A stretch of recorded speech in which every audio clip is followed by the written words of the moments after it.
gàcce nga laama la leen di njukkale ndax yéen a ngi liggéey bu baax a baax di dimbali seeni askan.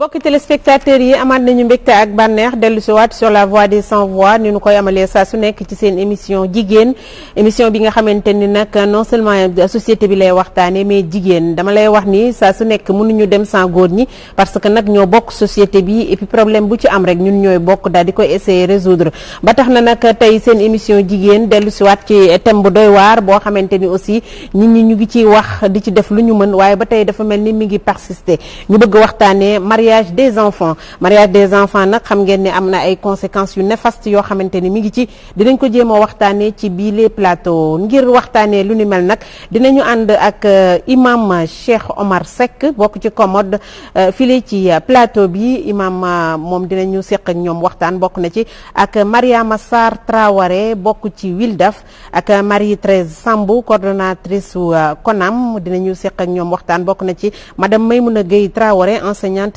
spécialiste en sciences de l'éducation nekk syndicaliste également secrétaire générale adjointe de SADEF membre ESCOFI la également bokk na ci waxtaan yi madame Alimatou Tahirou économiste la bokk ci ASEFDU dinañu seq ak moom waxtaan bokk na ci invité yi ak El Hadj Amady Thiam moom ONG RABEC ci la bokk waaye dinañu ñëw ak waxtaan également madame Ndeye Aïda Diop moom nag bàjjanu gox la bokk na ci sunuy gan dinañu seq ak moom waxtaan ak pasteur Dib Ndong moom bokk ci commode dinañu seq ak moom waxtaan également ak madame Soxna Penda Ndiaye membre de la coordination nationale bu Wildaf moom it mi ngi ci sunu plateau madame Kani Thiaw moom membre Wildaf la bokk na ci sunuy invité également et enfin Dieynaba Diémé bokk ci collège des jeunes dinañu seq ak ñii nag ñooy ñi nga xamante ni ñoo nekk ci sunu plateau tey ñu fas yéene waxtaanee ak ñoom li ma wax sànq ci thème tey bi muy mariage des enfants et pour commencer dañuy daal di jox sunuy gan ñu nuyoo ni ma ko waxee ci tàmbali bi imam Cheikh Omar Seck moom la ñuy jox mu nuyoo imam ñu ngi lay nuyu am plaisir dalal la ci sunu plateau jigéen. aouzu billahi mina shaytaani rajim bismillahi rahmani rahim alhamdulillahi rabbil alamin wa sallallahu ala sayidina wa maulana muhammadin wa ala alihi wa sahbihi wa sallam mbokk yi fi teew ñu ngi leen di nuyu nuyoo bi gën a tedd ci lislaam te moo di asalaamu aleykum wa rahmatullah. waaleykum salaam wa rahmatullah. ñu ngi am kontaante di bokk ci jotaay bu mel nii ndax maa ngi jóge ci mouvement bu ñuy wax COMOD. muy collectif pour la modernisation des daara. suñu secrétaire général di Elimane Diagne. ñu ñëw nag ànd ak waa Wildaf Afrique de l'Ouest ngir waxtaanee li nga xamante ne mooy sëyu xale yu teel yi. te seen taxawaay bi muy taxawaay bu l'islam di rafetlu. ndax borom bi subhanahu wa taala nee nañu wal takun minkum ummatun yad'uuna ila al xayri wa ya'muruuna bil ma'ruf wa yanhawna anil munkar wa ulaika humul muflihun wal takun boobu c'est impératif il faut que am ci yéen ñoo xamante ne dañuy taxaw fépp fu ñu gisee loo xamante ne baaxul ci société bi ñu dox wax ba loolu jóg fi. d'accord fépp fu ñu gisee loo xamante ne baax na ci société bi ñuy dox di wax ba loolu ñëw. kon nag bu leen yàlla boolee ci jotaay bu mel noonu ngeen di ko def ñu ngi am yaakaar rek yàlla boole leen ci nit ñi nga xamante ne seen fan day gudd seen wér day yokku seen taxawaay yi dëgër ndax ñu gën a dimbali xeet bi. incha allahu rabbi moo doon nuyoo noonu moom imam bokk na ci Mariama Sarr Traoré moom it bokk ci Wildaf Mariama ñu ngi lay nuyu. maa ngi leen di fay bu baax di fay du nuyu ñëpp ñu ma siqal plateau bi. ci turu Wildaf Sénégal. Wildaf Sénégal nag. kuréel la goo xamante ni gi mu ngi fii ci Sénégal ku ñu naa soxna Mariam Coulibaly madame Seck moo ko jiite di leen remercier également ci confiance bi ñu am ci ñun yebal ñun ñu waxtaan ci turu kuréel gi comme niñ ko waxee fas yéene waxtaanee sëyu xale yu teel yi waaw liñ ci jublu yooyu tamit mu dafay nekk gàllankoor ci société bi tey ñun lépp loo xamante ne bi ak yelleefu doomi aadama la rawatina jigéen ñi xale jigéen ñi loolu moo tax kuréel googu jóg waxtaan wi nag tey jii Wildaf di ko def mi ngi soqee ko ci Wildaf bu mag Wildaf le kuréel goo xamante ni gi mi ngi bokk ci mi ngi nekk ci fukki réew ak benn ci Afrique. Kuréel bi nga xamante ni mi ngi ci ñu nekk ci Afrique sowu jant WILDAF mi ngi foofu am bureau sous-régional fu ñu naan Lomé. ñun foofu la ñu jokkool. léegi nag ñun ñoo yar antenne nationale bu WILDAF Sénégal. waaw di remercier bu baax a baax ñi ci nekk ci plateau bi duma di maa ngi jiital imam di ci teg pasteur. di ci teg ñëpp ñi nga xamante ne bi ñu ngi fi di la nuyu yow Betty. ci vraiment taxawaay bi nga am ci organisation bi ñu def. waaw jërë ngeen jëf. dañuy jéem rek. merci beaucoup en tout cas Marie-Thérèse Samb moom it bokk na ci sunuy invité Marie ñu ngi lay nuyu di la dara. ñu ngi leen di fay Betty. ñoo ngi nuyu ñëpp ku ci nekk ci sa tur ak sa sant. ngeen ñuy may tamit ñu gërëm yàlla mi nga xamante ne moo ñu fi may tey jii ñu toog fii ba mën a wax lu nga xamante ne pour njëriñu xale yu jigéen yi la. tey jii man maa ngi bokk ci coalition nationale pour l'abandon du mariage d'enfants. mu nekk coalition bu nga xamante ne dafa ëmb fanweer ak ñaari organisation yi nag profil yëpp a ngi ci am na ay ONG am na ay association am na ay bureau pays yu organisation non gouvernementale internationale. association boobu nag boo xoolee tur bi comme niñ ko waxee lépp njëriñam mooy xeex maye yu ñuy maye xale yi. te accent bi surtout plaidoyer la maanaam changer loi yi fexe ba Sénégal tey jii lépp lu ñuy liggéey ku ci nekk ci li ngay liggéey ci xeex mariage d'enfant coalition bi daf ko war a dooleel ko ba tey jii état jàppale engagement yi mu jël mu mën koo matal. ñu loolooy suñu liggéey vraiment ñu leen di sant di leen gërëm te ba ci kanam. d'accord ci kanam tuuti dinañu ñëw waaye ci sunu ndeyjoor aussi am nañu fi madame Maymouna Gueye Traoré moom enseignante la madame Maymouna ñu ngi lay nuyu. ça va bien ça va alhamdulilah ñoo ngi nuyu suñu co-débatteurs yi. di nuyu téléspectateurs yi. di am mbégte bu baax ci teew ci émission bi macha allah parce que ñun on est membre de la SCOFI comité national pour la promotion de la scolarisation des filles. En même temps on est enseignant chercheur en sciences de l'éducation. xam nga on est aussi secrétaire général du SADEF. waaw syndicaliste. waaw donc ñu ngi am mbégte bu baax di teew fii. te macha allah di ñaan yàlla li ñu fiy jëlee yàlla na doon njëriñ am njeexital ci population. allahumma amin ñu ngi ak madame Alimatou Tahirou économiste la mais beneen casquette moom dama ko koy bàyyeel son ñu ngi lay nuyu. di la dalal def naa si maa ngi koy bantu si français. waaw en tout cas je vous remercie pour cette invitation. Parce que problématique bi mooy suñu problématique ñun ñëpp daal. c'est notre problématique. Nous sort des filles. Nous sort des filles avec le mariage précoce. Et aujourd'hui, dans le contexte de la COVID-19, on s'est rendu compte que le phénomène s'est amplifié. Parce que la COVID-19 s'est caractérisée aujourd'hui par la baisse des revenus, la perte des revenus. La dégradation de l'équilibre des familles, c'est-à-dire la vulnérabilité. Les familles sont complètement perdues et la fille est devenue une monnaie d'échange. Et aujourd'hui, beaucoup plus de filles sont exposées à ce mariage précoce, ce qui est grave. Parce que les familles ont besoin de revenus, malgré l'apport de l'État aujourd'hui, parce qu'on l'a constaté lors de la première vague avec la COVID-19 et la deuxième vague, l'État quand même s'est illustré dans un soutien social extrêmement important dans dans tout le territoire sénégalais. Et notre préoccupation, c'est d'inviter un peu les décideurs, tous les parties prenantes, à une meilleure sensibilisation sur cette problématique de nos familles, l'avenir des filles.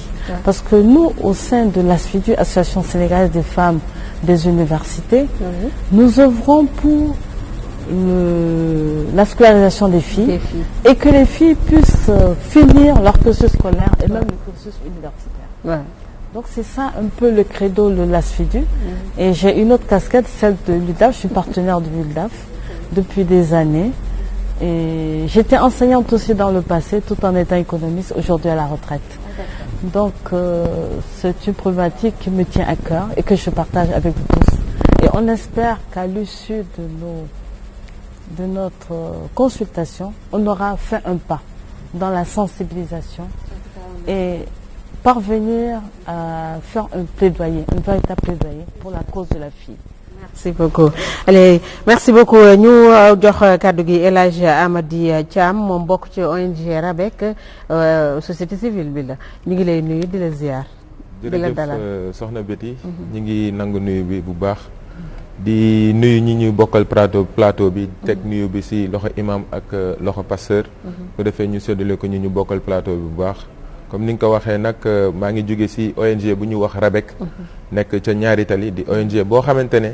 li ko tax a jóg mooy nekk ñu askan wi. maa ngi fa yor casquette bi nga xamante ne moom la ñuy wax coordonnateur programme de lutte contre l'enfance en rupture. bokk ci département protection de l'enfance. li ko tax a jóg nag mooy xale yu jigéen ñi nga xamante ne seen jàng dafa teel a yàqu. wala boog amuñu chance su jàng. wala boog ñu nekk ci yenn jafe-jafe yi. ñu jël leen fexe insérer leen ci société bi. donc loolu moom ci la ñuy dox. maanaam daal di aar xale bu jigéen bi aar xale bu jigéen bi nag dafa ëmb lu bëri. soo nee aar nga xale bu jigéen bi di nga wax ci wàllum wér-gi-yaram. soo nee aar nga xale bu jigéen di nga wax ci wàllum éducation di nga wax ci wàllum nekkin ñun nag ci loolu la ñuy dox ñi ngi ko tàmbali depuis 98 ba léegi macha allah ñi ngi ciy góorgóorlu bu baax a baax. di ci bay suñu waar. naam jafe na. waaye tamit soo amee partenaires yi nga xamante ni ñi ngi ci terrain bi su comme ñu mel ni waa Wildaf. ak ñeneen ñi nga xamante ni ñu ngi ni bokk ak ñoom plateau bi. sa xel dina dal te di nga gën a góorgóorlu nag ci pour mën a ut solution ci li nga xamante ne moom mooy jafe-jafe yi xale yi jigéen ñi di dund. xam naa nag dina xaw a doy waar wala boog dina xaw a déséquilibré tey en tant que góor taxaw war a défendre intérêt jigéen ñi. waaye tamit dañ koy sante effectivement dañ koy sante suñu waajur yi ndax góor lu mu dëgër jigéen na ko jur. dëgg la góor ak casquette bu mu mënti doon jigéen na ko jur doole jigéen la ñu toogee fii. moo tax loolu moo ñuy encourager ñu mën a investir aussi cause xale yi jigéen ñi. waaw kon xam naa ngeen dégg incha allah. waaw ci kanam tuuti bokk nañu waxtaan wi ak madame Ndeye Aïda Diop moom nag bàjjanu gox la soxna Ndeye Aïda ñu ngi lay nuyu di la dalal. maa ngi leen di fay toogaay bi yàgg na waaye ñu ngi jéggalu. waaye am na solo. am na solo. am na solo. asalaamaaleykum. waaleykum salaam. maa ngi leen di nuyu yéen ñëpp di jul nuyoo bi di ko teg ci loxo imam. di am kontaante lool nag ci woote bi ñëwoo. di gërëm it waa Wildaf. ndax lu kenn mën fu ko dàq. xëy na ñoom ñi ngi liggéey benn ni ñu ci boole société bi am na solo torop man nag maa ngi ñëwee ci turu présidente association bàjjenu gox. ñëwaat ci turu association ànd te yàlla tax nga xam ne maay présidente bi. nekkaat nag présidente des femmes ci bureau consultatif bu Biscuiterie commune Biscuiterie. kon nag maa ngi lay nuyu Betty di am kontaante lool. ndax yi am na solo torop. su doon suñu sago képp ku ñuy woo ci yu mel nii rek nga ñuy woo. ndax dëkk bi tar na. jaaxle am na. njaboot gi jaaxle nañu. yaay jaaxle ñu. kon li ñu mën a woo ci àdduna neex na torop. xaalis neex na lu ne neex na waaye gis nga li ngeen ñu woo nii. Betty ñu ngi la ciy sant di la gërëm. ñu ngi ñaan yàlla na taxawaay gi yàgg. ma dawali noonu nuyoo ba ci kanam. ba ci kanam daal ci kanam tuuti dinañu ànd également ak pasteur Dip Ndong pasteur ñu ngi lay nuyu bokk ci commode ñu ngi lay nuyu am plaisir dalal la. lu am solo la. man Dip Ndong laa tudd nekk pasteur. ci église luthérienne du Sénégal. maa ngi jóge ba Mbour. lépp loo xam ne mu ngi gàllankoor doomu aadama ji yàlla sàkk ci meloom. jàngu ji def cee taxaw. te dafa war a doon un combat théologique maanaam bore ak lépp loo xam ne dafay gàllankoor doomu aadama ji nga xam ne yàlla da koo sàkk ni meloom. kon saa yu ngeen ñu woowee fii. am nañu mbég ngir ñëw fii itam te wax li ci kaddu yàlla wax. ndaxte yàlla moo bind nit. ci meloom. kon lépp lu tegu ci kawam loo xam ne waru cee tegu. wareefu jàngu bi la. ngir mu jóg ci. ñoo ngi leen di gërëm bu baax a baax. ci jotaay bii ñu seq tey bu ca kanamee xëy na dinañu ñëw ci position biibal bi lim ci wax. d'accord incha allah ci kanam tuuti lay doon madame Soxna Penda Ndiaye membre coordination nationale bu Wildaf la moom it mi ngi ak ñun ci plateau bi ñu koy nuyu di ko ziar di ko dalal. asalaamaaleykum mbooloo mi. waaleykum salaam ku nekk maa ngi koy nuyu ci turam ak santam. di nuyu téléspectatrices yi ak téléspectateurs Walfadjri yi mais di nuyu membres yi Wildaf yëpp mais du ma fàttee nag banlieue bi ma jógee di nuyu képp koo xam ne kii ne rek yaa ngi nekk ci banlieue bi. ci biir nuyoo boobu maa ngi koy teg ci loxo en tout cas Abi Ndiaye mi nga xam ne moom mooy vice présidente AFDS Alliance Femmes et Développement au Sénégal.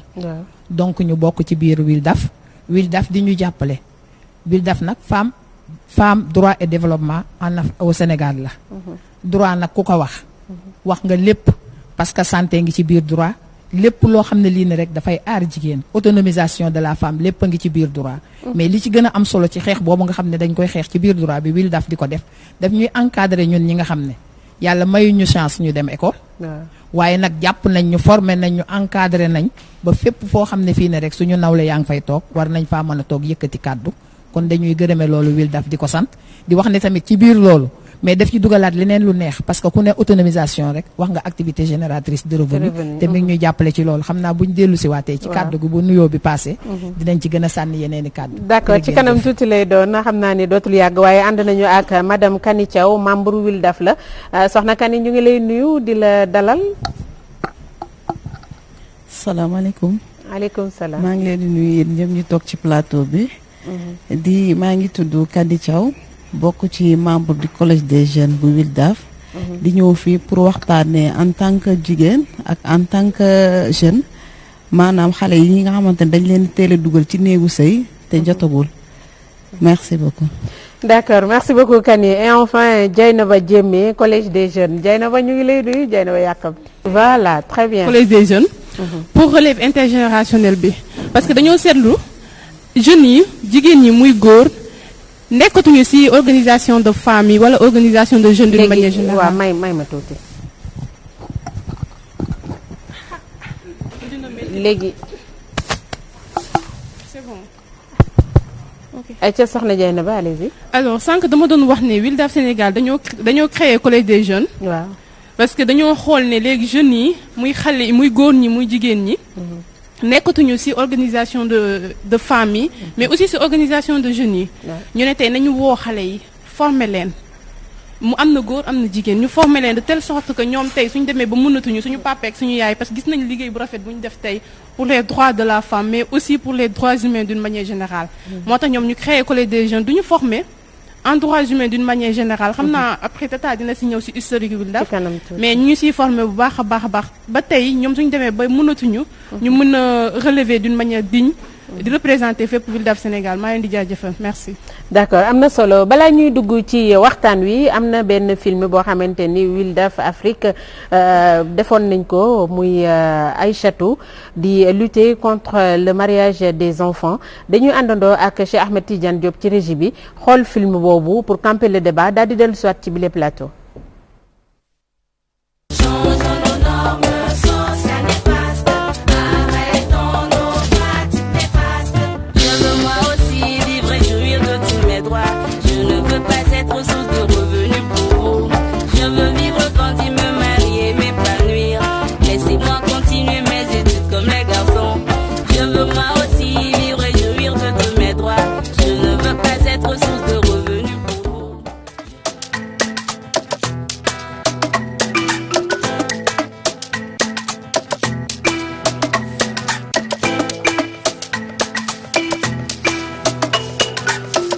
Chérie, oui. Tu sais qu'avec ce virus de corona, c'est la pauvreté qui va nous tuer. Tu n'as pas menti, papa. Ce vilain virus a tout foutu en l'air. Rien ne marche. Nos commerces sont tombés à l'eau, nos business, tout est foutu en l'air comme ça. Qu'Allah nous vienne en aide. Qu'Allah nous vienne en aide. Que penses-tu faire pour qu'on ne meure pas de faim? Après plusieurs jours de réflexion, j'ai trouvé une meilleure solution. Alhamdulillah. Allah est grand. Ou bien tu vas reprendre ton commerce de cola au bord des routes, surtout que maintenant il y a allègement dans les mesures restrictives. Non, ma solution est Aïchatou. Aïchatou? Oui, Aïchatou. Que va-t-elle faire pour nous donner à manger? Oh, j'ai déjà même tout négocié, j'ai déjà même préparé le terrain avant de t'en parler. Quel terrain? Tu as vendu le dernier? Toi aussi, comprends les choses d'une manière simple et facile. Je suis dans un flou total. Que veux-tu dire exactement? Mariage? Quoi? Tu vas donner un mariage à Aïchatou comme tu l'as fait pour ses grandes sœurs Ramata et Memouna. Ferme ta bouche là. Tu ne veux pas que nous mourons de faim ici? Je ne veux plus accepter cela, Abdou. Abdou, je ne veux plus accepter cela. Ça suffit. Moi, j'ai déjà tout négocié avec le jeune El Hadj Baba Youssouf Traoré. Il veut prendre Aïcha pour sa 4e femme. De toutes les façons, je ne demande pas ni ton avis, ni celui de ta fille. Tu viens juste t'informer. Ma fille ne sera pas mariée comme tu le penses. Le mariage va avoir lieu.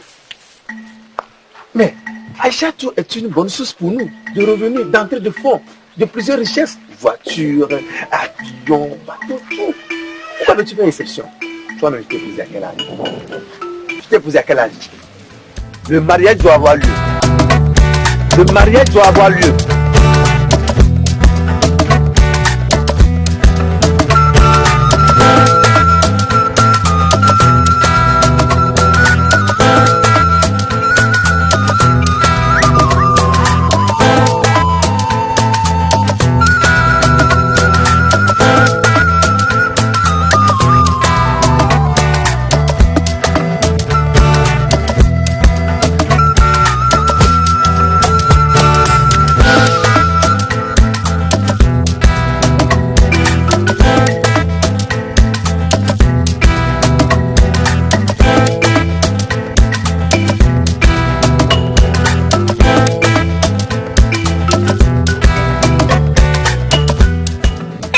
Ton père, oui. Quelles sont les nouvelles? Les nouvelles ne sont pas très bonnes. Ah bon? Oui. Pourquoi? Ma femme ne veut pas que tu épouses ma fille. Oh, oui, j'ai tout fait. On a refusé. Si tel est le cas, je ne vais plus honorer mon engagement comme promis.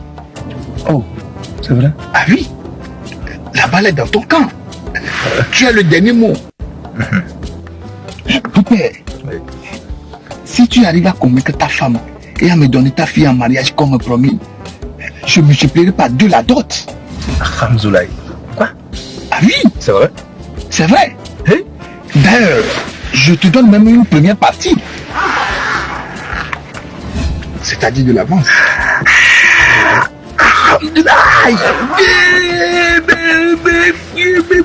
La balle est dans ton camp. Hey, à toi de jouer. C'est moi? Oui.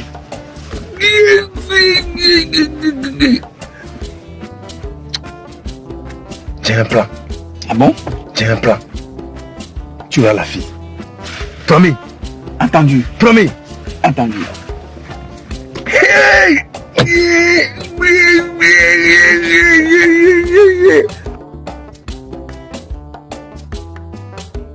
Bon père, tu as oublié ta canne. Merci. Ok. Mettons fin au mariage d'enfants. Mettons fin au mariage d'enfants. Mettons fin au mariage d'enfants. Mettons fin au mariage d'enfants. Mettons fin au mariage d'enfants. Au mariage d'enfants. Ma fille, Oui, Baba. comment vas-tu? Baba, je vais bien.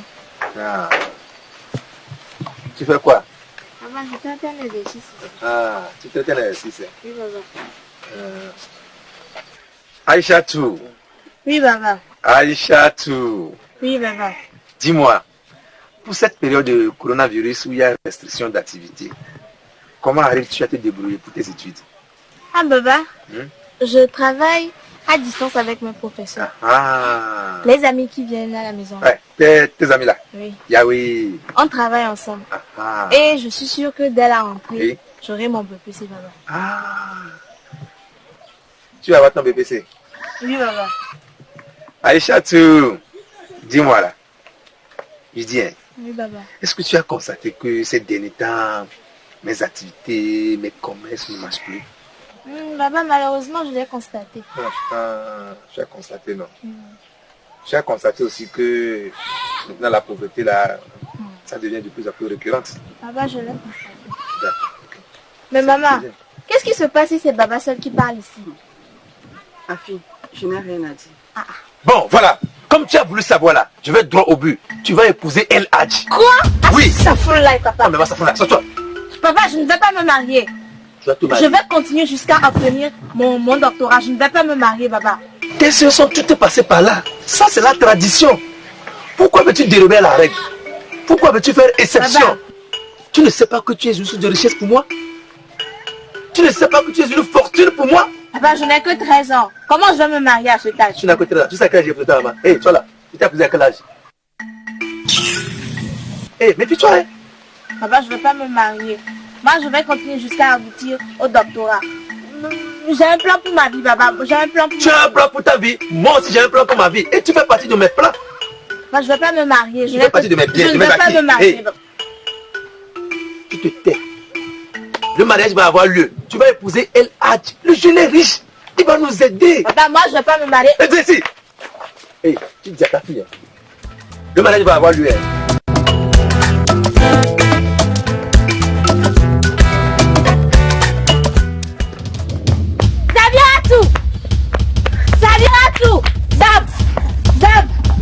Namu. Oh, qu'est-ce qui se passe? C'est papa. Quoi? Coronavirus sont emportés? Non, grand soeur. Il dit que je suis une source de richesse pour lui. Qu'est-ce que tu racontes? Comment source de richesse? Il veut me donner un mariage à Traoré. Astaghfirullah. Cette pratique existe encore? Malheureusement, oui, grand soeur. S'il te plaît, aide-moi. Moi qui pensais que les choses ont changé. Est-ce que tu sais que quand j'avais 15 ans, j'ai été victime du même fait? Ah bon? Mais dis-moi, comment as-tu fait alors? Ce sont les agents de Wildaf qui ont intervenu. Je vais prendre attache avec eux pour ton cas. Mais grande soeur, dis-moi, comment vais-je faire alors? Aide-moi, s'il te plaît. Écoute, retourne à la maison et fais comme si de rien n'était. Promets à tes parents que tu vas faire le mariage. Programme même le jour de la réunion de ton mariage et tiens-moi informé. Je suis moi-même jeune fille leader formée par Wildaf. Je vais informer mes consoeurs et ensemble, nous viendrons pour les surprendre et les sensibiliser. D'accord, grande soeur. Mais dis-moi, est-ce que tu es sûre que tes consoeurs peuvent m'aider? Ne t'inquiète même pas. Je vais faire tout mon possible pour que nous puissions venir. Actuellement même, nous sommes en train de lutter pour que l'État revoie l'âge légal du mariage dans notre pays. Et s'il pète à Allah, les choses vont bientôt changer. D'accord. T'inquiète, retourne calmement à la maison. D'accord, grande soeur. Merci beaucoup. Je t'en prie. Je passe une bonne journée. Merci. Au revoir. Au revoir.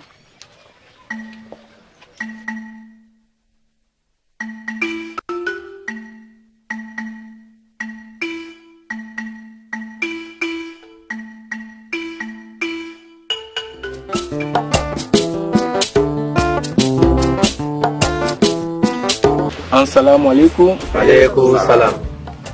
Je remercie Allah le miséricordieux et Mahomet son prophète, paix soit sur lui et sur sa famille, de nous avoir donné ce jour et cette occasion.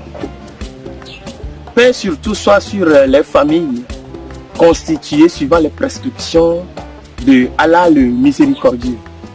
Et parmi les prescriptions du Coran, il y a le mariage. Le mariage qui empêche de mener une vie de débauche, donc qui permet de préserver les bonnes mœurs.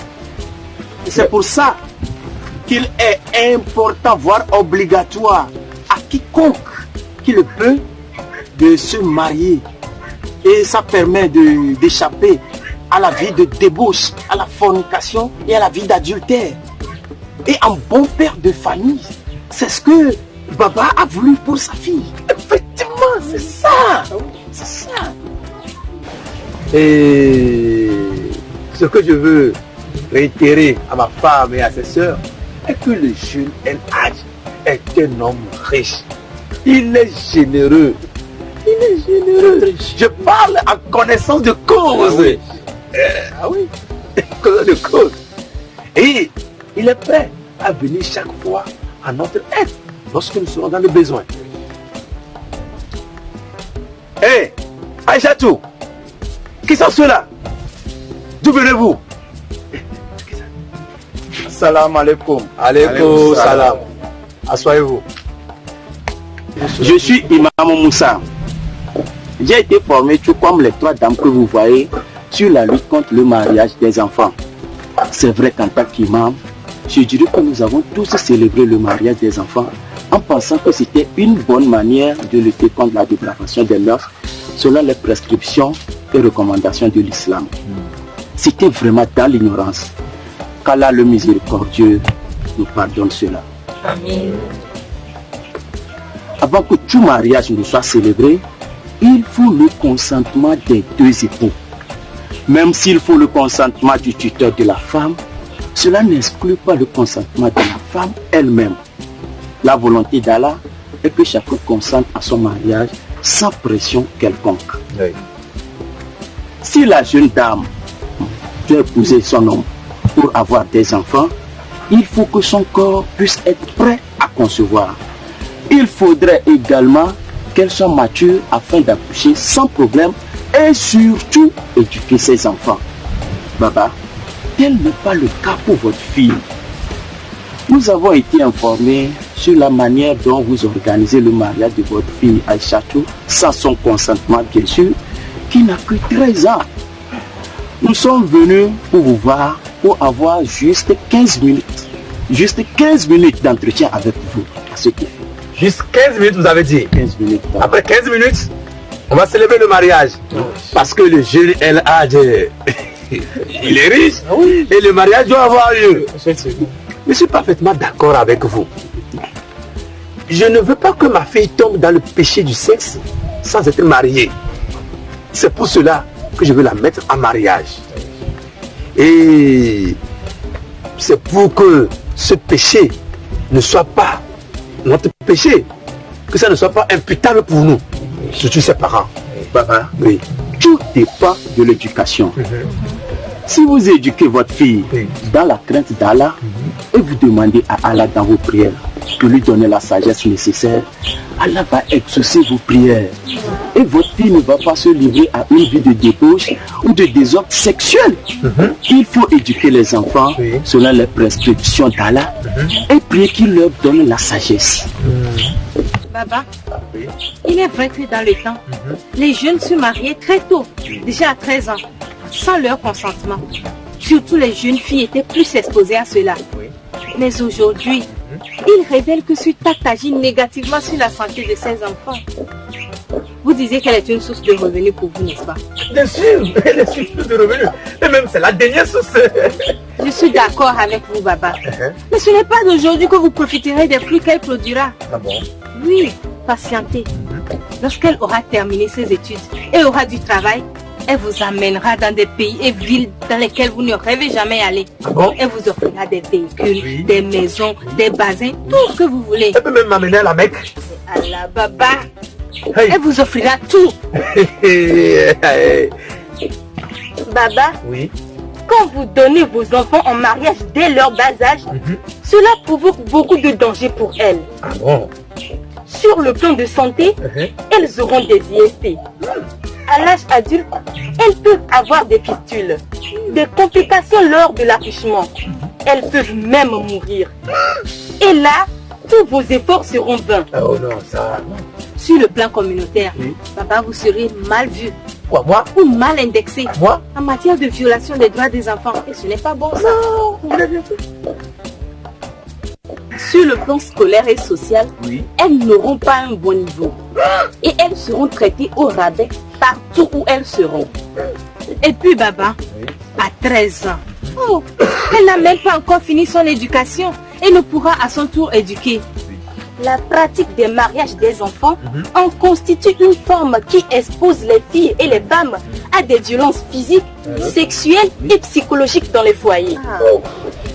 Vous savez que notre religion est une religion de paix, de tolérance et d'amour. Donnons-lui cette place en couvrant nos filles de cet amour d'Allah et en ne les exposant pas à toutes sortes de dangers.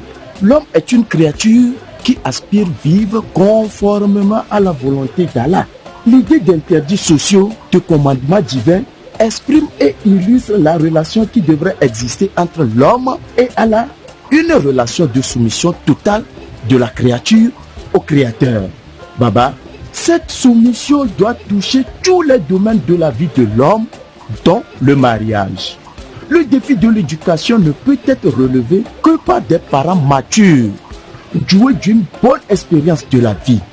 Les candidats au mariage doivent alors avoir en eux les valeurs à transmettre à leur progéniture. Je veux vous donner ces propos du prophète Muhammad, rapportés par Abdallah ibn Buraïda, qui illustre parfaitement la volonté d'Allah selon le mariage. Une jeune fille alla trouver l'envoyé de Dieu et lui tint le propos suivant. Mon père m'a marié à son neveu afin d'anoblir sa lignée. Le prophète lui a donné un droit d'annulation. Celle-ci rétorqua: j'accepte la décision de mon père. Je voulais seulement que les femmes sachent que leurs pères n'ont aucun droit en ce domaine. En tout état de cause, la volonté d'Allah est que chacun consente à son mariage sans pression quelconque. Nous devons remercier Allah le miséricordieux et son prophète, paix soit sur lui et sur sa famille, de nous avoir une fois encore édifiés à travers les prédications de l'imam Moussa. Moi-même, je n'avais pas compris de cette manière. Mais comme il l'a dit, nous devons couvrir nos enfants d'amour en leur donnant un avenir meilleur par le biais d'une éducation propice. La vie sur terre n'est qu'éphémère. La vraie vie, la vie éternelle, c'est celle que nous allons passer là-haut. Et nous devons tout faire sur cette terre pour pouvoir mériter la confiance de Allah le miséricordieux, pour que les portes du paradis nous soient ouvertes à tous. Merci Imam. Merci El Hadj. Moi-même, je n'avais pas compris comme ça. Je ne savais pas qu'il y a des dangers qui tournent autour de ce mariage. Sinon, je n'allais pas accepter. Et même, je n'allais pas prendre... Bon, je n'allais pas accepter ce mariage. Je vous promets que le mariage n'aura pas lieu. Merci.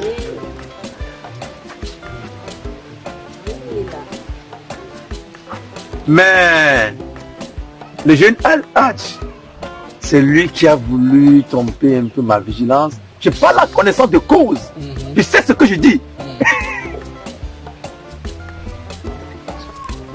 Je sais ce que je dis. Mais il a gaspillé ce qu'il a. Hein. Bon, ce qu'il a donné, c'est du gaspillage. Le mariage n'aura pas lieu. Mais ma fille doit me promettre là. Elle est où? Et Aïchatou, viens ici.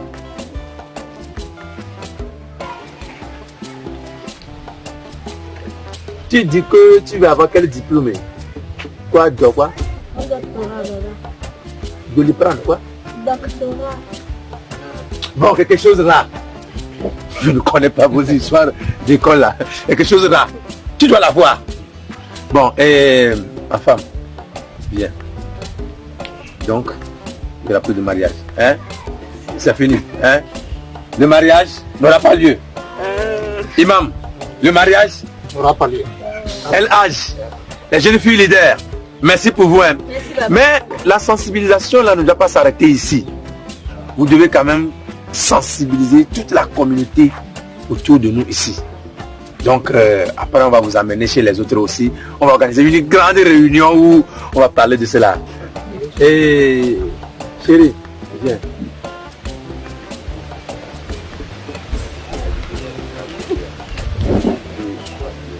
Bon, ok. Et merci à vous.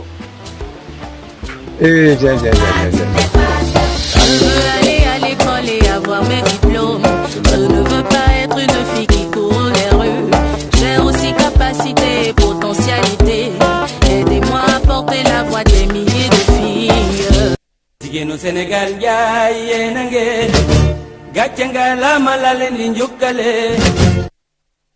Remercier Cheikh Ahmed Tidiane Diop muy film bi nga xamante ni Aïchatou nag di film boo xamante ni mi ngi wax ci mariage des enfants mi ngi wax ci dégâts yi nga xamante ni mën na ko causer ci xale bu jigéen bi nga xamante ni dañ koy maye ndax xam ngeen ne Aïchatou mi ci film bi mi ngi ci am 13 ans koo xamante ni bu ko matul maam papaam la ñëw ni da koy takk donc mu am dégâts yu bari yoo xamante ni naroon na ko fi def muy yàq jàngam yàq yaramam ak teg ko yeneen ak yeneen yoo xamante ni ñu ngi koy gis tout le temps mais kenn mënu koo xeex ba mu jógee fi et pourtant ñu ngi persister ci société bi ba léegi avant ñuy jox nag ku ci nekk parole bi ndaxte ñun ñëpp a suivre ndo bi les films dañuy jox madame Sarr Mariama mu wax ñu film bi nan lañ ko inspiré woo ak lan moo ko wundu.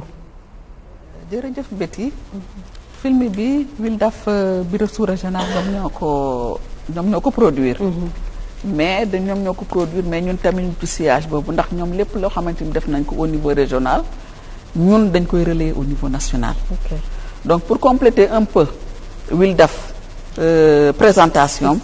Donc nous sommes un réseau national qui travaille pour la promotion des droits des femmes en utilisant comme entre autres stratégies la loi.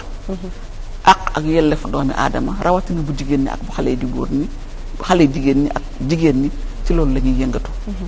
ñu ngi mettre en place réseau bi nag en 1990. 1990 ak léegi nag yàgg na waaye itam def nañ ci ay jéego yu bare. jéego yi njëkk a def moo di comme ni ko film bi génnee nii di sensibiliser nit ñi ci ak yelleefi doomi aadama yi di produire également ay documents di ko jox société civile bi. di produire ay documents également di sensibiliser nit ñi di former nit ñi lan mooy ak yelleefi doomi aadama yi. Wildaf Sénégal mi ngi nekk ci moindre région yi ci Sénégal yëpp daanaka foo xamante ni fi antenne régionale nekk fa mel ne que Thiès.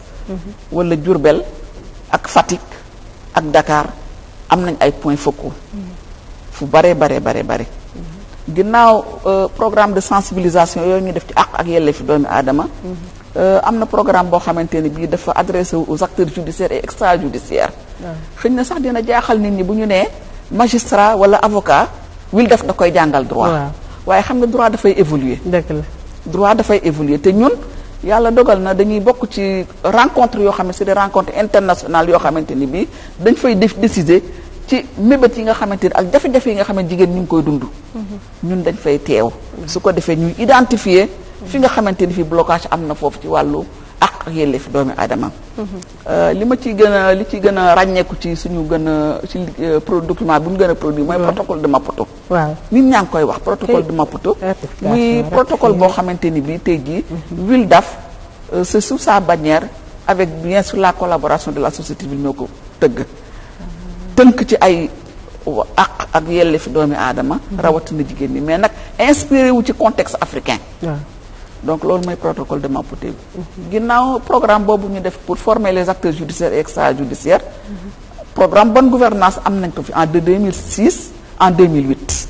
bonne gouvernance et participation politique des femmes. programme boobu dafa doon former nit ñi. ci ak yelleef doomi aadama yi droits humains yi mais également ci genre et développement lan mooy décentralisation lan mooy budget sensible au genre donc bi ñu jógee ci yooyu. ñi nga xamante ni participé woon nañ ca dañuy dem delluwaat ca région yi. bi ñu delloo ca région yi également daal di ndax formation de formateur la ñu recevoir au niveau national ñu dem décentraliser formation bi décentraliser formation yi kuréel jigéen ñi fa nekk ak jigéen ñi fa nekk ak individualité yi fa nekk yi tamit ñu daal di tëgg ay plaidoyer autour des besoins prioritaires des femmes di ko défendre foofu donc ñun suñu cheval d'action moo di que communication la ñuy def éducation mais également plaidoyer en plus de la production de manuels. bi ñu jógee foofu yi tamit bari na te def nañ ay programmes yoo xam ne dafay consolider ak yooyu ñu am. ndax bi ñu xëñ na am na lu fi nekkoon mais am na lu bari loo xamante ne indi dañ ko il fallait consolider. aussi le programme autonomisation des femmes bi nga xamante ni bi benn Ndiaye wax na ko fi léegi. ce programme a consisté à la mise en place d'une ferme d'équipement d'une ferme avicole au profit de 70 femmes. dans la région de Dakar et dans la zone rurale de Rufisque notamment à Niague et à Niakoulrab. programme boobu fi mu nekk nii ñu ngi ci di à travers source de revenus yooyu nga xamante ni projet boobu génne na ko ñu ngi koy redistribuer femmes yi ñu di ci liggéey. donc au-delà de la question des droits l'autonomisation des femmes également est une préoccupation de Wildaf. Donc revenant sur ce film-là. Oui. Donc c'est le bureau sous-régional également que nous sommes en train de relayer au niveau national à travers ñoom seen projet boo xamante ni ñu ngi ko daan programme de renforcement des capacités des organisations et des réseaux de jeunes pour les enfants en mobilité mais également pour le mariage des enfants. léegi nag pour sensibiliser comme le film l'a dit pour sensibiliser tout le monde à se lever contre le mariage des jeunes, contre le mariage au niveau de l'État également, qui doit assurer une protection pour les filles, une défense pour les droits des filles, parce que c'est des conventions et des textes internationaux qu'ils ont signés et ratifiés. Donc nañ ko war a travailler à la mise en œuvre de cela. ñun kooku suñu cheval de bataille la ñu ngi ci. ñu ngi également dans le cadre de la vulgarisation des lois ndax itam bu fekkente ni comme ñu ci bëree bëri amuñu chance dem ca école ya loi boobu il faut ñu tëgg ko traduire ko en langue nationale porter ko à la connaissance du public ngir ñu mën a défendre seen ay droits ndax nit ki loo xamul mën nga yow ci prévaloir. Donc vraiment loolu moom suñu liggéey la. Revenant nag sur le film. li mu fi génnee bari na. waaw benn ñu ngi ci contexte coronavirus. gën a accentuer pauvreté bi nga xamante ni bii jigéen ñi ñu ngi ci. surtout nag la pauvreté. voilà dafa mel ni daal pauvreté mooy bi principal dafa nekk un élément boo xam ne ay enquête dañ ko génnee. ci raison yi nga xamante ni bii dañ ne nit ñi dañuy teel a may xale yu jigéen ñi pauvreté bi da ciy bokk. waaw surtout que da ngay gis ne pour la plupart boo nee jigéen damay dem maye sama doom du ñu laaj koo koy may du ñu laaj ban âge la am. dañu naan rek koo koy may ndax. mën na ko yor wala nangam ak nangam alors que defe naa ni mariage du loolu. mariage projet de vie commun la. nit ki ci dem war na cee préparé wu. mais aussi xaas wala que ndax nga maye sa doom. ndax xale boobu tey ji mën na laa indil xaas boobu. beneen côté film bi également ñàkk xam mi tagal na leen ca. ah bon waa ñàkk xam. ndax itam yu ci baree bari li yàlla wax. fa tabaarakallaahu leer na. waaw mais dañuy sukkandiku ci ay aada. ak lii cosaan la nañu ko def. ndax loolu aussi film bi génnee na ko. bi nga xamante ni bi wax nañ leen li nga xamante ni bi loolu la yàlla subhaanahu wa taala wax. baanaam booy maye sa doom na nga ko maye. ci na bëgg mais aussi na nga ko sécuriser. ndax njaboot dëgg la am njaboot dëgg la waaye également sécuriser ko également c'est un devoir. boo xamante ni bi dañ ko war a assumer. d'accord donc film bi génnee na loolu. waaw indépendamment de cela le fait que également war nañu waxtaan ak ñëpp. ndax kii bu ñu waxtaanul ak moom ba. won ko réalité bi nga xamante ni bi ak jafe-jafe yi nga xamante ni bi mariage précoce dina ko indi ci gàllankoor ci dundu xale bu jigéen bi tey ji daf ko doon maye noonu rek ngir xaalis donc en attendant en tout cas point yiñ ci noté bari na dañuy daal di jox imam bu ma paree dem ci pasteur ndaxte ñoom ñaar damay bëgg ku ci nekk rek côté ba nga féetee nga waxee ci ñu gindeeku ci bu baax a baax imam Omar yow la ñuy njëkk laaj muy loo xamante ni lan la l'islam wax ci maye sa doom parce que am na ñoo xamante ni dañuy def ni seen droit la seen doom seen alal la heure buñ ko bëggee maye dañ koy maye d'autant plus que jamono ji léegi xaalis a ko tënk pauvreté bi sonal na nit ñi lan la ci l'islam wax. waaw alhamdulilah rabbil alamin l'islam moom dëgg yàlla dafa encouragé sëy waaye nag yonent bi nee na la darara wala diraara yow mi nga xam ne dem nga ba toll ci war a am soxna boo ko waree am na nga ko am ñàkk kaa am mën na la indil lor kon nag yow bul loru ba doo am soxna waaye nag bul lore bul fekk koo xam ne matagul mënagul nga bëgg kaa jël comme que ñi war a sëy bëri nañ wax dëgg yàlla kenn ku ci nekk war ngaa mën a am kenn koo xamante ne dina yelloog yow ndax borom bi dafa ne wala xad karam naa bani aadama doomu aadama dama kaa teral te bokk na ci lim ko teralee mooy bépp yonent bu yàlla fonk rek képp kuy nit ku baax rek jigéen lay jur waaw suñu maam aadama mooy l'exception qui fait la règle waaye bu dul moom képp ku yeneen ci jigéen la jur kon nag teraanga bi nga xamante ne moom la yàlla teral jigéen mooy lépp lu baaxam rek foofu la koy jenc jigéen ji nga xamante ne nag moom moo war a produire loolu kooku dañ kaa war a waajal te yonent bi sallallahu alayhi wa sallam ne woon na waaye jur daal li gën ci li muy jox doomam mooy mu yar ko yar bu rafet donc yar bu rafet nag li si njëkk mooy jàngal ko diineem si njëkk mooy jàngal ko àddina te loolu ça prend du temps ndax bu fekkee dañ ne la xale bu amee juróom-ñaari at na nga ko digal muy tàmbalee julli bu amee fukki at nga di ko ci forcer kon kooku tolloogul fu ñuy xalaatee di ko maye ak di ko xool kon li lislaam gën a digle mooy nga waajal ndaw si ndax sëy boo ci duggee am na ay devoir yu la fay xaar donc foog ñu préparer la à l'avance tu dois être préparé mais tu dois être prête yonent bi ne woon na sallallahu alayhi wa sallam boo amee doom na nga ko utal tur bu rafet na nga ko jàngal waaye aussi bu demee ba majeur na nga ko fexe ba mu sëy waaye fexeel mu sëy c'est pas automatique il n'est pas dit que ne majeur na rek da nga koy may wala da nga koy utal c'est pas automatique ndax sëy dafa am ay conditions bu dee ku góor yow physiquement financièrement moralement war ngaa pare waaye loolu tamit c'est pareil pour ku jigéen aussi physiquement dafa war a pare te am na yoo xamante ne bu demee boo posé wu dañuy laaj waa kër docteur ñoom ñooy tranché waaw xale boo xamante ne mat na sëy wala matul sëy ñoom ñoo koy définir. temps boobu nag duñ ko jël. waaw pour dem ci docteur xool. moo ko war a définir. ndax borom bi nee na fasalu ahla zikri in kuntum laa taalamun bépp domaine boo leen di dugg dem nañ ci un spécialiste ngeen laaj ko ci lu mu wax loolu ngeen di jël méngale ko ak li diina wax. d'accord ndax l'islam moom vérité générale la. fu dëgg jóge rek.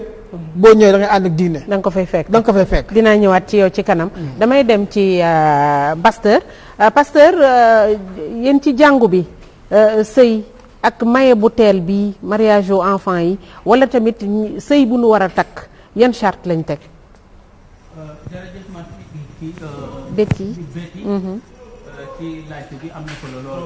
jërëjëf micro bi jël sa micro. jërëjëf Betty. laajte bi am na solo lool. jaajëf. biibal bi liñ ci gis. li ci yàlla wax. waaw ci sëy. damay tàmbale ci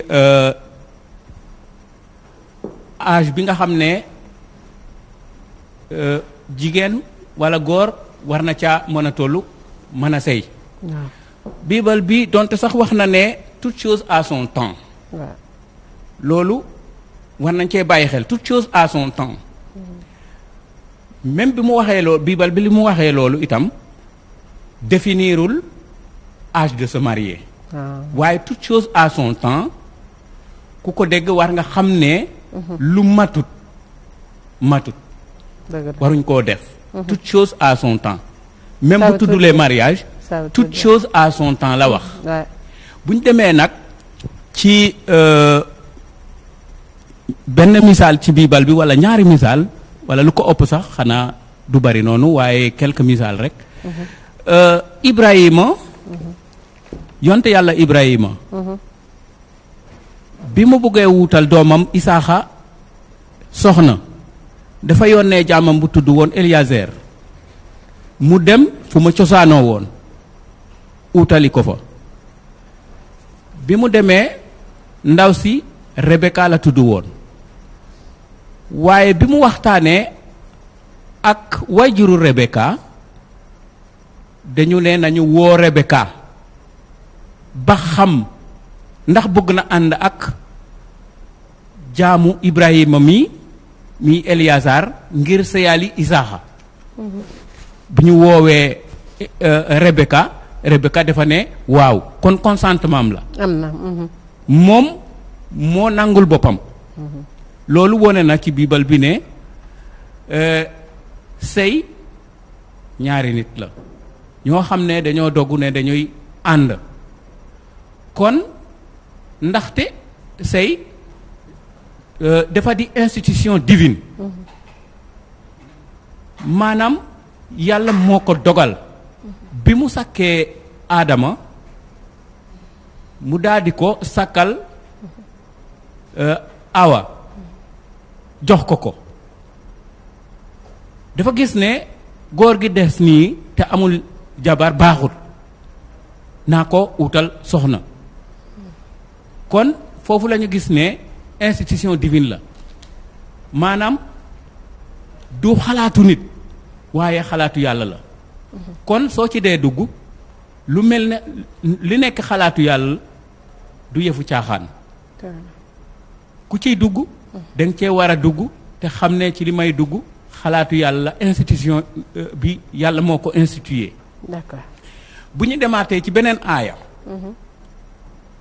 bi yàlla sàkkee bi yàlla ubbee faaru Aadama tabaxal ko ci jabar jox ko jox ko Awa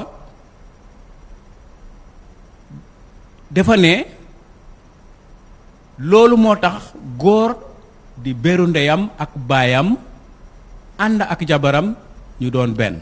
kon modèle biblique mooy benn góor ak benn jabar benn góor ak benn jabar xam naa bu ma waxee loolu ci jamono ji ñuy wax seen xel dina dem ci loo xam ne ñu ngi koy wax ci àddina si siiwal ko benn góor benn jabar waaw loolu mooy modèle biblique diire bi ñu war a sëy ci dund gi yépp dee rek moo leen war a xajali d'accord kon loolu mooy modèle biblique diire bi c'est toute la vie d'accord defe naa ni loolu leer na damay dellu si waat fii jox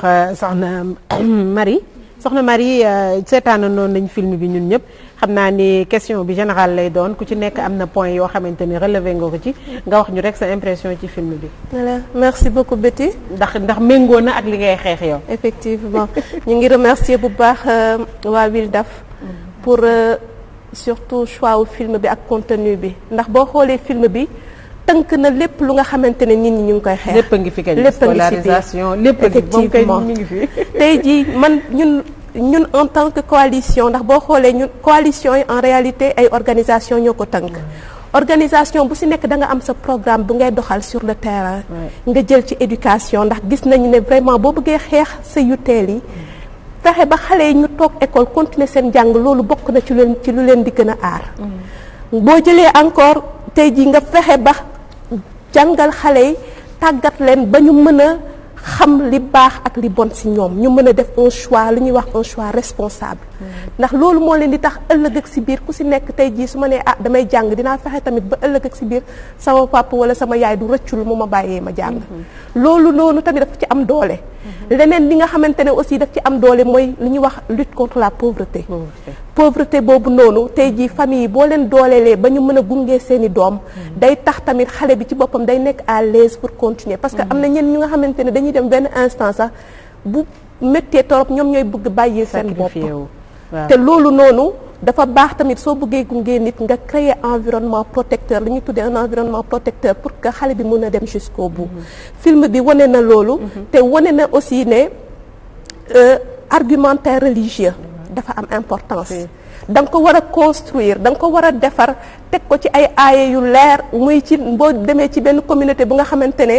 christianisme lañ koy doxal ñoom war nañu retrouver ci bible bi ay argument yu leer yu nga xamante ne vraiment soo ko waxee nit ki bu amee dégg-dégg rek lu mu jàppoon da koy bàyyi bu nekkee ci religion comme ñun ci suñu zone yi ci bëri musulman ay nit ñi ci religion musulmane la ñu nekk argumentaire religieux bi tamit dafa war a génnee ay versets yu leer yu nga xamante ne tey ji koo ko wax rek parent bi nu mu dëgër waaye soo ko waxee dina xamante ne kat lii mu bëgg a def nii su ko defee tooñ yàlla te su tooñee yàlla moom loolu mooy ngëm-ngëmam donc nekk du ci dugg donc loolu aussi lu am importance la génne nañ fi argumentaire sanitaire bi ndaxte boo xoolee xale bi appesantiru na ci bu baax mooy lépp lu nga xamante ne mën na nekk lorange ci xale bu jigéen bi te tey jii bépp parent defe naa kenn ñaanul joxe sa doom ba pare ñu delloo la nala madi déta voilà donc loolu noonu am na importance te film bi génnee na ko mais ñun lu ci gën a am importance pour ñun en tant que coalition defe naa wax nañu le relèvement de l'âge au mariage des filles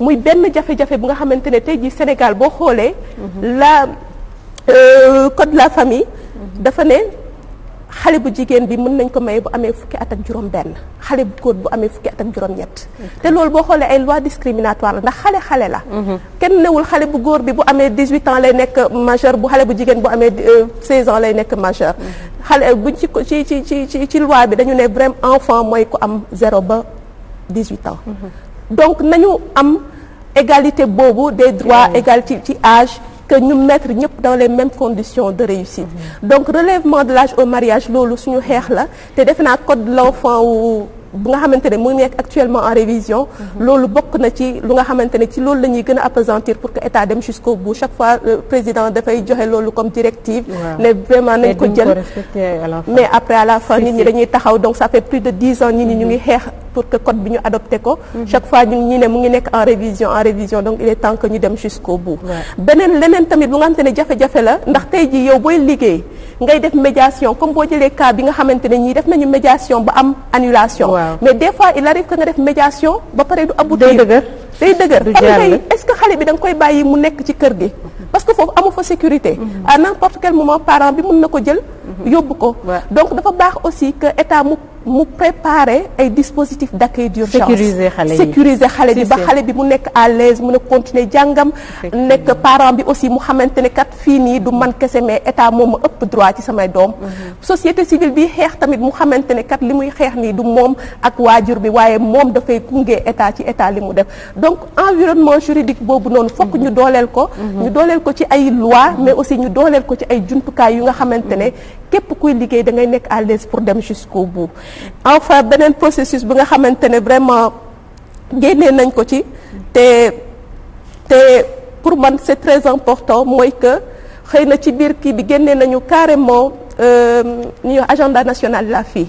Sénégal lancé nañ ko ci journée internationale de la fille bi yàgg ci bu 2020 bi mu nekk ay thèmes yu nga xamante ne boo xoolee thèmes yu génn ci film bi yépp mu ngi ci biir. muy éducation muy égalité des sexes muy autonomisation de la fille et de la femme muy mobilisation des hommes pour que ñu dooleel égalité des sexes muy leadership politique muy que femmes yi ci seen bopp ñu engagé wu ba dugg dans les postes de prise de décision et les filles loolu noonu dafa am solo te defe naa ne xeex boobu noonu lépp def ci ku ci nekk li ngay def coalition bu ñëwee daf ko war a jël segg ko ne état nee nga lii waaye lii ñii ak ñi ñu ngi ciy def lii yow lan nga ci war ndax yow yaa am obligation de résultat. effectivement voilà loolu moom cëru état la dinañu dellu si waat dañuy tourner ci madame Maymouna ñoo seetaandoon film bi mais man fi may accès sama question rek mooy ci problème mu njàngam mi nga xamante ni doon nañ ko waaj a yàq parce que nag moom au moins elle s'est fixé une ambition wax na papa ji demuma sëy damay jàng dama bëgg am sama diplôme donc waaye papa ji ba nu demee jox ko xaalis bi toujours le problème de la pauvreté dafay revenir ci mbir yu demee noonu. effectivement biti di am contentement bu baax. ñu suivre film bi au début j'avais un peu peur. parce que xam nga pauvreté ak xaalis. Il y a la pauvreté qui pousse les gens à faire certains actes. Mais machallah le WILDAF est là, la SCOFI est là et les autres organisations sont là pour pouvoir sauver la fille. Donc nous on a vécu cela parce que l'école a connu quand même des crises. Quand je parle de crise, c'est que les filles abandonnaient l'école sans achever leur cycle vraiment scolaire. Loolu on l'a vu, on l'a revu. Et pour des causes très diverses. Maintenant cause bi nga xamante ne fi mu ne nii bii moo ñu gën a soxal mooy le mariage. Et la SCOFI bi nga xamante ne on a eu ces problèmes en 1995 on a créé la SCOFI qui est là, qui est une organisation des femmes enseignantes. Elle parce que c'est elles qui vivent quand même les problèmes, l'abandon des filles et qui leur fait très mal. Parce que quand on dit que tout le monde sait que l'éducation doit être là pour tout le monde, garçons et filles. Mais les garçons sont moins touchés. Mais quand on voit qu'il y a le taux d'abandon des filles est plus élevé, ñu ne nañ leen jóg boobu ñun jigéen nañ leen jóg parce que xale yi jigéen yi nga xamante ne seen duñu achever seen kii ñu ngi bëgg a bëri. te bu boobaa conséquences yi dafay metti. Il y a la pauvreté, on nous enfonce dans la pauvreté parce que boo jëlee du point de vue démographique les filles sont plus nombreuses que les garçons. Donc bu ñu fexee ñooñu ñi nga xam ne ñoo ëpp ci population bi amuñu formation amuñu ab njàng loolu société boobu am fa espoir de développement day xaw a jafe. léegi ci lañ jógee ñu am comme mission de veille scolariser les filles accompagner leen assister leen pas les filles seulement mais les enfants c'est garçons et filles parce que c'est l'équité accompagner leen protéger leen et la coopération pour l'équité entre garçons et filles parce que la plupart du temps gars yi bu ñu déggee ne SCOFI ils pensent peut-être ce sont les filles qui sont plus nombreuses si on peut le dire comme ça góor ak jigéen parce que njàng moo yorum réew léegi bi ñu xoolee ci film bi dañu tiit parce que l'un des droits fondamentaux de l'enfant risque d'être bafoué. mooy ban mooy l'éducation parce que l'enfant a droit à l'éducation. L'éducation c'est un droit pour tout le monde. Ils ont dit droit hein? Oui, l'éducation est un droit. Donc enfreindre à ce droit ah c'est autre chose. C'est autre chose on a un petit peu. mais heureusement. léegi bi ñu jógee ci loolu on sait que la SCOFI elle est là elle veille et nous la plupart du temps on rencontre ces genres de cas mais dañ koy régler à notre manière parce que on implique la communauté. bu yëf yi dëgëree ba dëgër on implique les autorités locales et les autorités administratives. mais comme ni ko ñuy defee comme ni ko ñuy defee. et il y a vraiment récemment on a eu un programme qui dit 0 mariage avant le bac.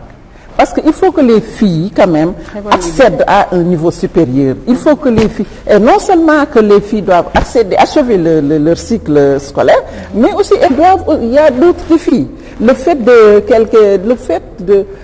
les orienter dans les filières scientifiques et techniques. Là c'est un défi. Parce que elles achèvent. temps yi maa ngi déggoon programme boobu ñuy wax ni jigéen ñi duñ dem ci série scientifique yi. effectivement série scientifique yi daf leen a soxla. te jigéen moo gën a xarala. moo gën a am yàlla daf ko may macha allah donc li ko yàlla may il faut que ñu jàppale ko ci ba mu mun koo mettre en valeur. ba pare une chose. xale bi ñu ngi koy bëgg a maye. mais xale naka lay yare xale. te leer ni buñ ko mayee woon mu dem. waaw buñ ko mayee woon mu tombé enceinte dina am. ma nga noonu parce que l'éducation à l'école ñun ay xale la ñuy yore. xale rek lay def. donc mais xale nga bëgg ko dugal ci beneen vie. c'est voler son enfance. et c'est ce qu'on ne veut pas. ce qu'on ne veut pas donc il faut qu'on protège ces enfants. notamment les filles qui sont plus exposées à cela. et il y a d'autres défis comme je l'ai dit tantôt. le défi d'être orienté dans les filières scientifiques et de persévérer. Actuellement, machallah, avec la SCOFI, on a tendance, la tendance est en train de se soulever un petit peu. Parce que jusqu'à l'université, les filles sont nombreuses. Mais ce qu'on veut réellement, c'est qu'elles accèdent aux filières scientifiques et techniques. bu ko defee incha allah suñu dëkk bi. liñ ci ñaan jigéen ñi gën fi kii jeex na soxna Tahirou ñu gis nga film bi mu mel ni am na ci yu bari yoo xamante ni relevé nga gis naa ngay noter rek di noter rek donc. li ñuy wax laa doon noter très bien da nga am ci yoo bëgg rebondir. waaw exactement parce que film bi vraiment am na solo comme vous l'avez dit. ça nous interpelle à plus d'un titre. Mais tout ce que j'ai noté, en plus des contributions des uns et des autres, c'est l'absence de l'État. De l'État. On était dans un cadre assez fermé, rural, où apparemment ils sont ignorants. Mais ce qui m'a plu, c'est la réaction du papa et de la maman qui sont conscients de ce contexte de Covid. Et ça, c'est très important. Ils sont conscients de l'existence de cette maladie. Et ils pensent à des solutions. Et tout de suite, il a commencé à parler à sa femme, disant qu'il a déjà évoqué une solution, qu'il a déjà trouvé une solution. Oui. Donc eux, ce qui se passe dans le milieu rural, c'est que les solutions de facilité, c'est le mariage précoce. Donc c'est la première solution à laquelle le papa a pensé. Heureusement, il y a eu des pressions. Et on se rend compte que tout vient également de pratiques ancestrales, de pratiques ancestrales, c'est le cadre de vie qu'ils ont toujours connu. Donc la fille comme le garçon, et surtout la fille, elle est appelée à organiser, à assurer un foyer. Et ils ne connaissent pas l'âge, parce qu'ils n'ont pas étudié, ni le papa, peut-être la maman a étudié, mais le papa n'a pas étudié. Pour lui, c'est la solution la plus facile.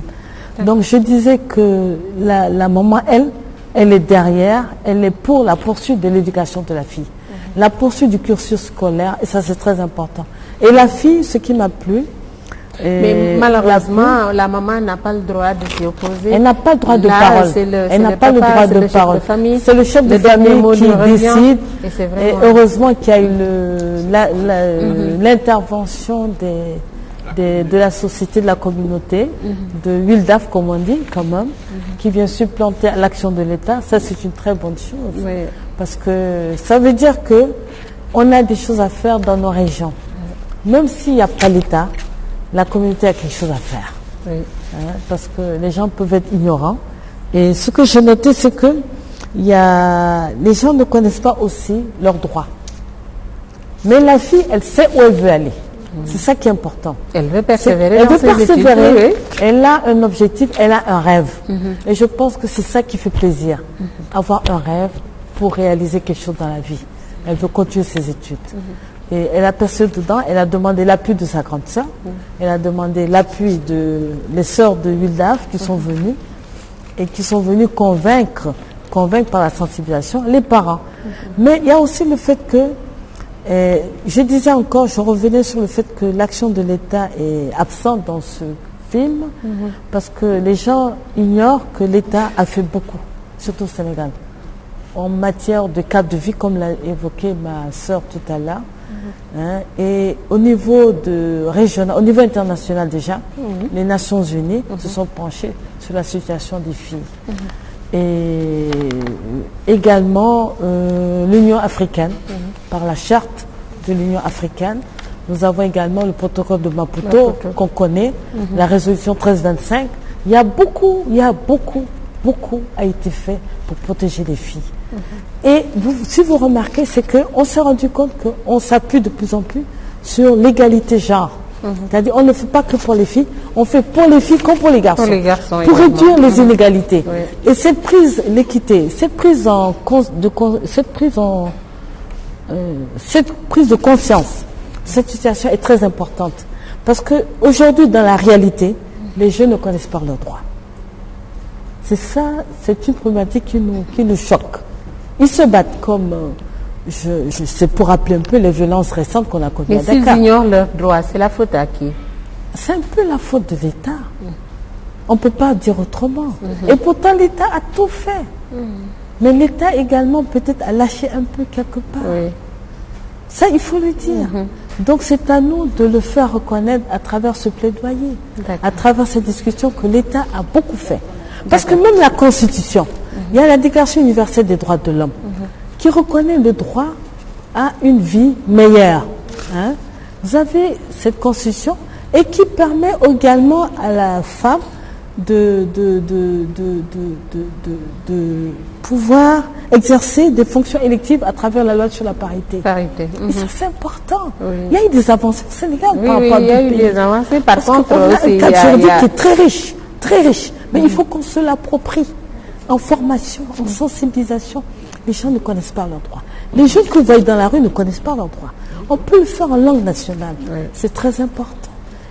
Et vraiment, les événements récents de violence à Dakar ont montré que les gens, c'était la bataille pour la faim.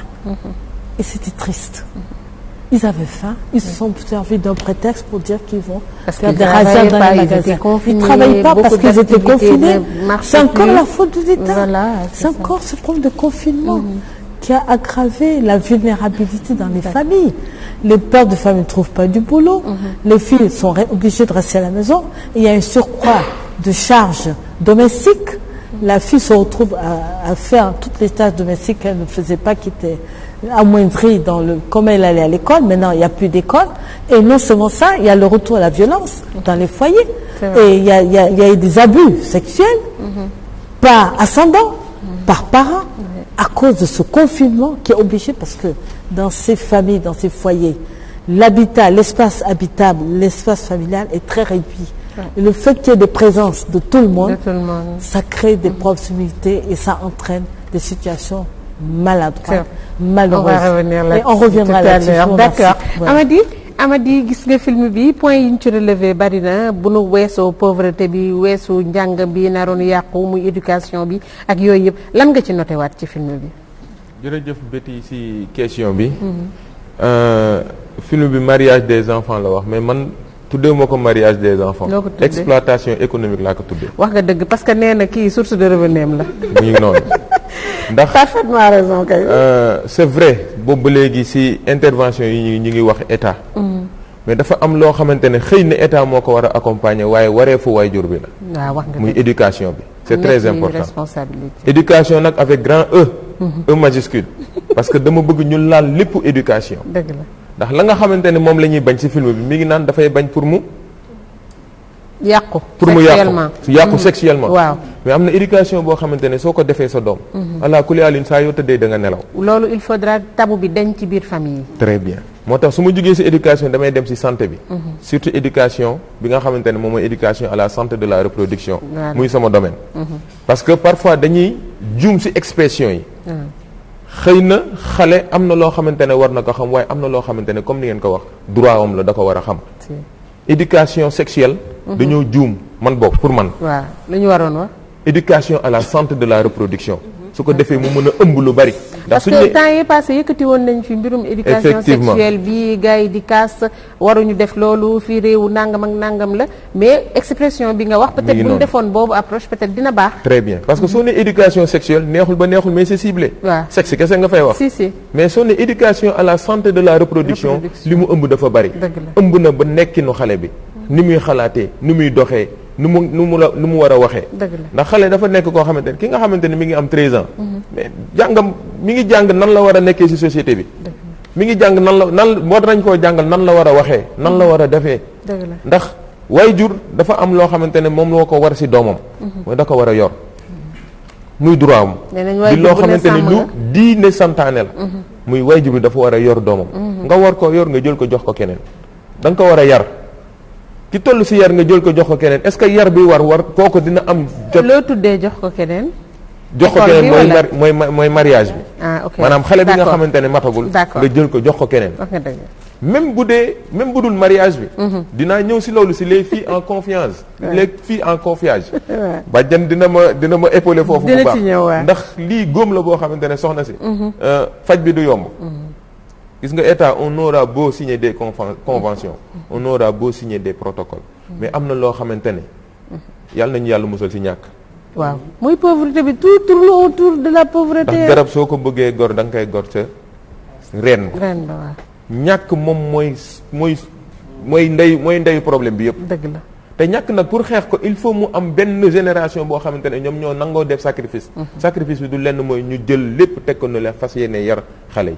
ndax xale yi ñoom ñoo yor avenir u ëllëg la nga koy jox moom lay yóbbaale ëllëg du dëgg kon nag film bii nga xamante ne moom mooy film Aïssatou liñ ci war a jële liñ ci jëlee ci jàngat dafa bari lool wàllum sanitaire bi am na sànq ñu ngi koy toon wax sànq ci film bi ndax xale dafa am loo xamante ne mooy reproduction bi nga xamante ne moom laay wax léegi dafa am ay cëram yoo xamante ne xëy na âge am mën na dem ba am 20 ans waaye cëram yi dañoo nangoogul pour mën a jël li nga xamante ne moom mooy ëmb te loolu mar day taali bu dee tey jii nii loolu bakkenu xale bi rot xaj na si kon yooyu noonu yëpp ay angle la yoo xamante ne il faut ñu kenn ku si nekk bay sa waar ca fa nga nekk wàllum éducation ñu def si benn politique d'éducation boo xamante ne xeetu nit bi laa bëgg a am sama dëkk nan lay jaar ba am fa xeetu nit boobu dëgg la xeetu wér-gu-yaram bi laa bëgg nan laay jaar ba am wér-gu-yaram boobu ci sama nit su ko defee kenn ku si nekk bay ci sa waar waaye fu mu nekk nii li nga xamante ne moom la ñu gis lii yàgg na de balaa moo jiitu sama judd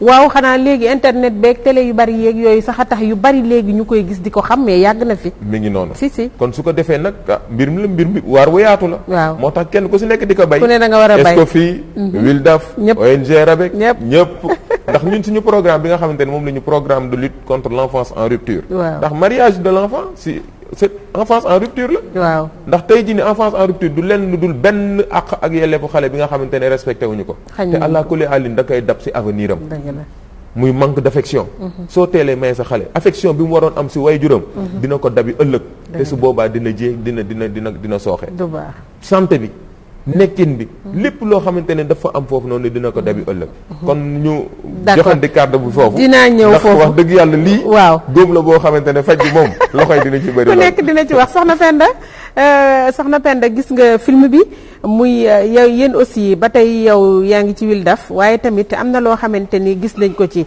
sànq maa ngi koy wax nañu santé de la reproduction nee na noonu la ñu waroon tuddee éducation sexuelle bi mais imaginez tey bu waa Wildaf ñëwul woon dimbali xale bi jéem a sensibiliser waajuram bu góor lan mooy jeexital gi lu ne mën na ci am musiba bu nekk mën na ci am li may wax ni yi ñu yëgul ci biir dëkk bi moo ëpp li ñu yëg te toujours rek nit ñaa ngi ciy ñàkk seen bakkan parce que aussi xale la 13 ans la tey buñ ko maye woon mu jël fa lor donc defe naa ni am na lu muy jur loo xamante ni du neex ay waajuram bàjjanu gox yow bu ma wëree taabal ji ci yow lay ñëw après soxna Penda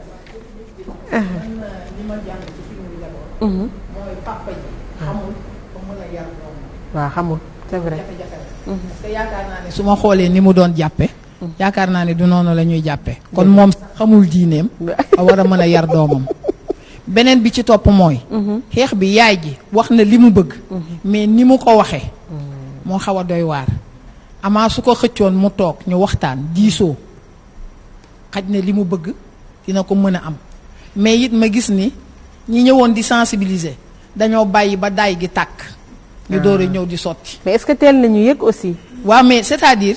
maanaam sensibilisation. dañuy prévenir da nga koy prévenir. d'accord parce que kuy def sensibilisation. prévention ngay def. wax nga dëgg xoddeeku bala ngaa lakkale. dëgg la mais soo bàyyee ba daay gi tàkk. léeg-léeg comme ni ko madame waxee sànq. léeg-léeg ñu dem defi médiation. mais du aboutir. parce que dañoo bàyyi ba nit ñi dem ba sës. ba ñëg. mais may wax ni sensibilisation bi dafa am solo. parce que lépp dafa laytaayu ci jàng. yow mi nekk yaay sax su fekkee ne jàngoo munoo yar sa doom parce que doo xam fan lay teg tànkam. parce que yow xamoo foo teg sa tànk. muy benn ñaareel bi jiital nañ ñàkk gi jiital nañ Covid bi. moom nee na Covid bi moo tax activité am doxatul. waaw may wax ni Covid bi tax na activité am doxatul. mais aussi dafay am ay partenaires yoo xam ne bu ñuy ànd ak nit ki dañ koy accompagner dañ koy jàppale ci muy mën a sensibiliser di xoddee ko bala moo lakkale mais dañ koy accompagner aussi bu jafe-jafe toogee bu amee mu xool ña gën a néew doole ca population yo mu jàppale leen ba lu mel nii du am yaakaar naa ne jey na ba bu ñëwee dina ci dellu siwaat ndax amoon nañ ay kits alimentaires yu ñu distribué woon en tout cas ci biir population bi nga xam ne dañu néew doole ñàkk nag dafa yaatu ginnaaw. parce que lu waay def rek. ne damaa ñàkk. mais ñàkk gi nekkul lu bees loo xam ne. jamono jii ñu toll ci la ñàkk gi nekk. ñàkk gi nekkoon na fi. mais ñàkk gi ba mu fi nekkee dañ ñu doon yar ci suñu aada. ak suñu cosaan. ak ci ngor ak ci laay jëm si. di la yar. pour nga am jom am fulla am fayda. donc loolu. boo amee jom am ngor. am na yu bëri yoo xam ne yii ne da nga koy jomba def wala da nga koy rusa def. mais su fekkee ne yaruñu la ci loolu. mën nga génn di foye sa bopp sëñ bi wax naka léegi nee na ñoom li ñu doon wax rek moom mooy éducation sexuelle éducation sexuelle dafa am benn tëralin bu muy demee ñun nag tabu yi nga xam ne moo fi nekk ak pesanteurs socioculturels yi day tax duñ ko nangu tudd mais ñun yaay yi sax dañuy manqué léeg-léeg parce que du ñu toog ak suñu doom bu jigéen di waxtaan ak moom balaa ngay xam ne fi muy yegg li société civile bi di def buñ ko tàmbali woon ci kër gi am na jafe-jafe yu bari yoo xam ne yi ne du am mais li nga xam ne bii ne moom moo am solo il faut que ñu def synergie d'action parce que ñun ñi fi toog ñépp ñoo bokk lu ñuy xeex mais nañu am synergie d'action bu kii taxawee fii kii taxaw fii kii taxaw fii su ko defee li ñuy xeex dinañ ko gën a mën a xeex mais ñuy wax ni tamit ñàkk gaa ngi fi woon mais nañuy laltaayu suñu yaru doom yi ci suñu diine suñu aada ak suñu cosaan suñuy cosaan mu nekk lu am solo ci suñuy valeur daal en général suñuy valeur en général parce que bu ñu ratee valeurs yi rek raté nañ lépp loo xam ne lii ne doon nañ ko def ci nit ñi parce que ñun ñi fi toog tey nga xam ne jànguñu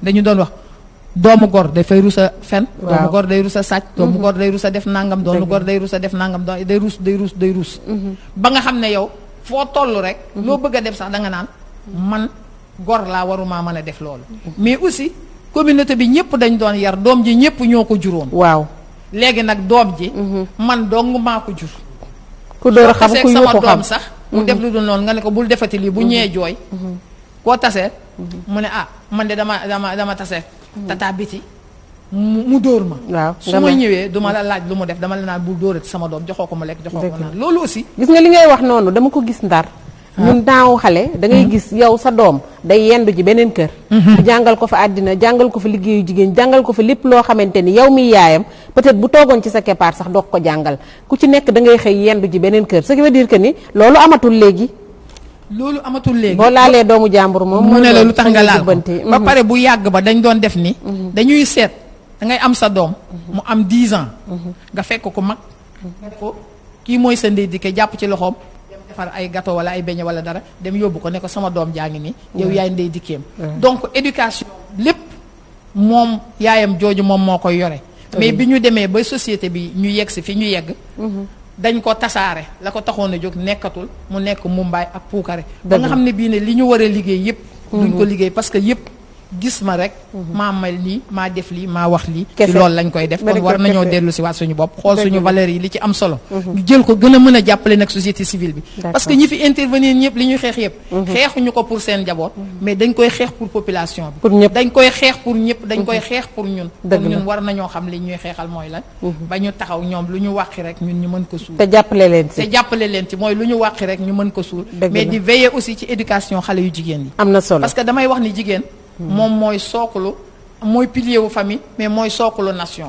jigéen ñi ñoo fi ëpp Adja bi nekk ko fii wax na ko. nee na su fekkee ne amuñu xam-xam. kon réew mi fan la jëm. fan la jëm naka la ñuy def jigéen ji moo war a yar. amul xam-xam. mënta liggéey. mënta def lenn kon naka la mën a yare doomam. day metti day xaw a metti kon may wax ne ñun jigéen ñi war nañu dellu siwaat encore. rôle bi nga xam ne moom la ñu war a jouer ñu jouer ko pleinement. loolu dina am solo trop. am na solo soxna Dieynaba mel na ni sànq soxna Penda xoos na la tuuti nee na di nga ci dellu si. merci Betty. alors man damay ñëwaat tuuti parce que sànq sama présentation maa ngi doon wax juste de formation étudiante en droit là donc. damay ñëw si man aspect bu ma gën a intéressé ou bien aspect boo xam ne moom laa gën a maîtriser mooy droit bi. alors film bi lu mu jénni bëri na trop. mais man damay accentuer lu may wax ci droit bi. droit wu xale bi. waaw ci droit xale bi exactement. d'accord alors au Sénégal xam nañ ne Sénégal dañoo aay signer protocole. lu ma doon wax dama ne Sénégal dañoo xam ne dañoo aay ci signer protocole ratifié sans réserve. d'accord mais application bi ça fait défaut. damay avant samay dugg ci protocole yi damay. waaw. allez-y. waaw dama doon wax sànq que ñun Sénégal dañoo aay ci signer tout ce qui est protocole tout ce qui est convention mais ba damay ñëw ci droit bi sax damay ñëw ci en fait dañu naan mariage des enfants kan mooy xale. lan mooy mariage d'abord. kan mooy xale. ñu xam ne tey convention yu Sénégal signé dañu ne xale képp koo xam ne muy góor ak jigéen soo amul 18 ans yoo xale nga. donc ñu ñëwaat ñu ne lan mooy mariage des enfants. waaw sànq prêtre bi wax na ko. mu ne ñu. le mariage institution la ça veut dire que loolu daa nekk loo xam ne dafa sacré. loo xam ne dafa fort. donc Sénégal ñu xam ne le mariage nekkul contrat comme en Europe. donc quand on parle du mariage des enfants c'est-à-dire mariage boo xam ne góor ak jigéen la nañu préciser parce que au Sénégal dañu ne mariage góor ak jigéen ñoo koy def. ñu ne mariage des enfants. képp koo xam ne marié woon nañu amagoo 18 ans loolu dañ koy considérer comme mariage des enfants. alors su ma jógee foofu damay ñëw ci droit bi ci loi bi lu mu wax. sànq maa ngi doon wax convention Sénégal ratifié na convention boo xam ne relative aux droits des enfants convention mu koy ratifié en 1989. te ci convention boobu noonu dañu ne carrément xale warul marié wu à l'âge de 18 ans. c'est sur le plan international. léegi su ñu ñëwee sur le plan régional sur le plan africain nous savons que le Sénégal aussi ratifié na le protocole de Maputo. sànq Tata wax na ci parce que Wildaf def na ci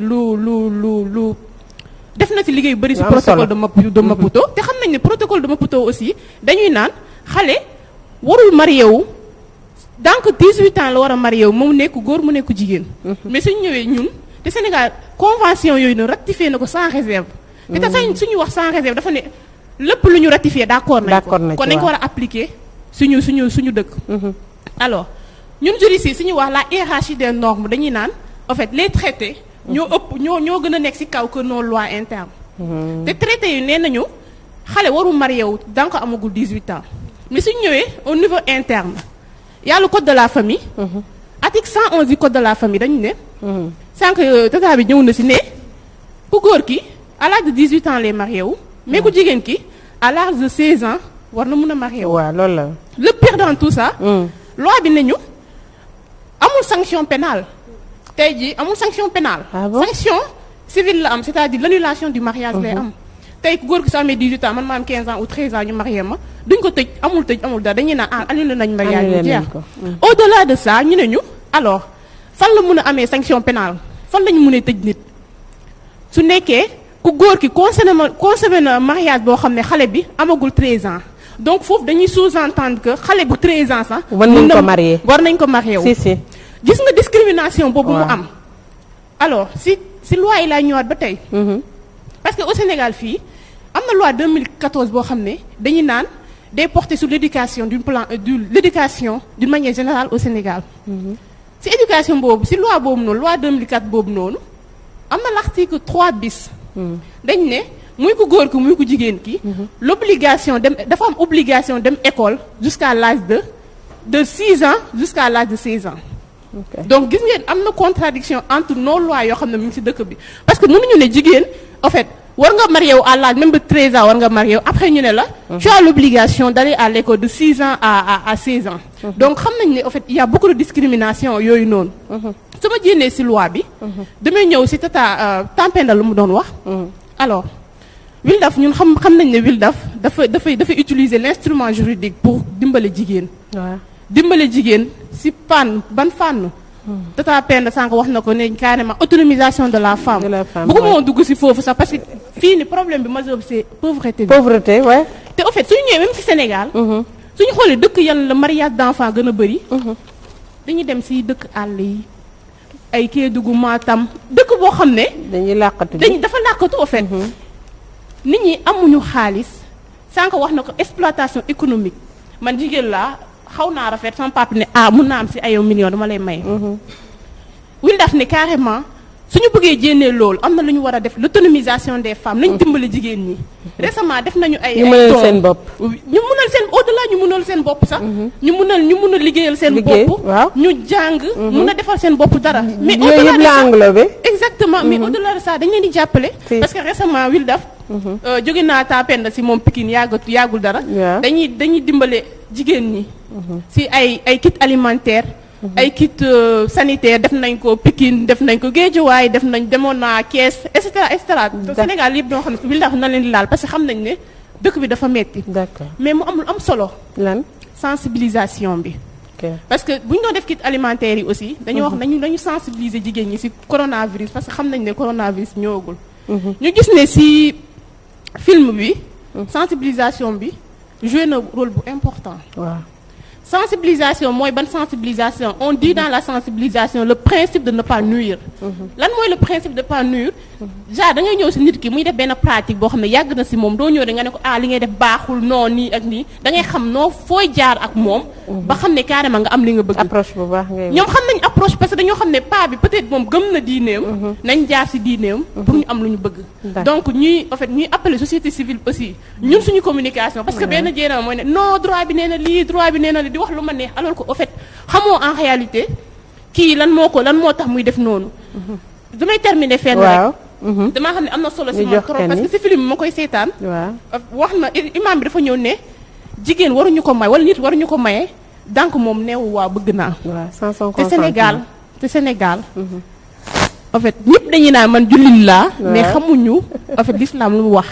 ñun xam nga surtout maa góor ñi xam nga lan moo leen arrangé gëstuñu waaw ñoom daal su lay arrangé ne man jullit laa am naa droit 4 jabar loolu moom xam nañ ko loolu moom échappatoire la ko gis nga échappatoire boobu doom nag moo tax ñun jigéen ñi nañ gën a jàng suñu diine ñu gën a sensibiliser aussi suñu morom jigéen ñi ba ñëpp ku nekk xam say droit maa ngi di jaajëfal merci ok xam naa ni moom suñu temps bi li ci des bareetul xam naa ni bu ma ñëwee moom boo moytul madame Sarr mooy tëj dafa mel ni am na lu mu ci bëgg dolli ñu dem ci kan yi ñëwaat waaw c'est un petit peu Dieynaba machallah ma fille effectivement loolu li muy wax dafay dëgg gis nga jàng dafa war góor dafa war jigéen dëgg la xam-xam yàlla moo ko wax xam-xam amul genre c'est valable ça doit être fait pour tout le monde boo gëstoo da ngay xam mais fii en fait ñun jigéen ñi duñu jàng dañuy toog di déglu même alxuraan bi pour ma toog ubbi sama kaamil jàng xam li alxuraan bi wax duma ko def je me base sur mon mari lu mu ma wax loolu lay gëm te pourtant c'est valable ça c'est accessible à tout le monde à tout le monde mii ci école bi mii ci alxuraan bi nit ki dafa war a jàng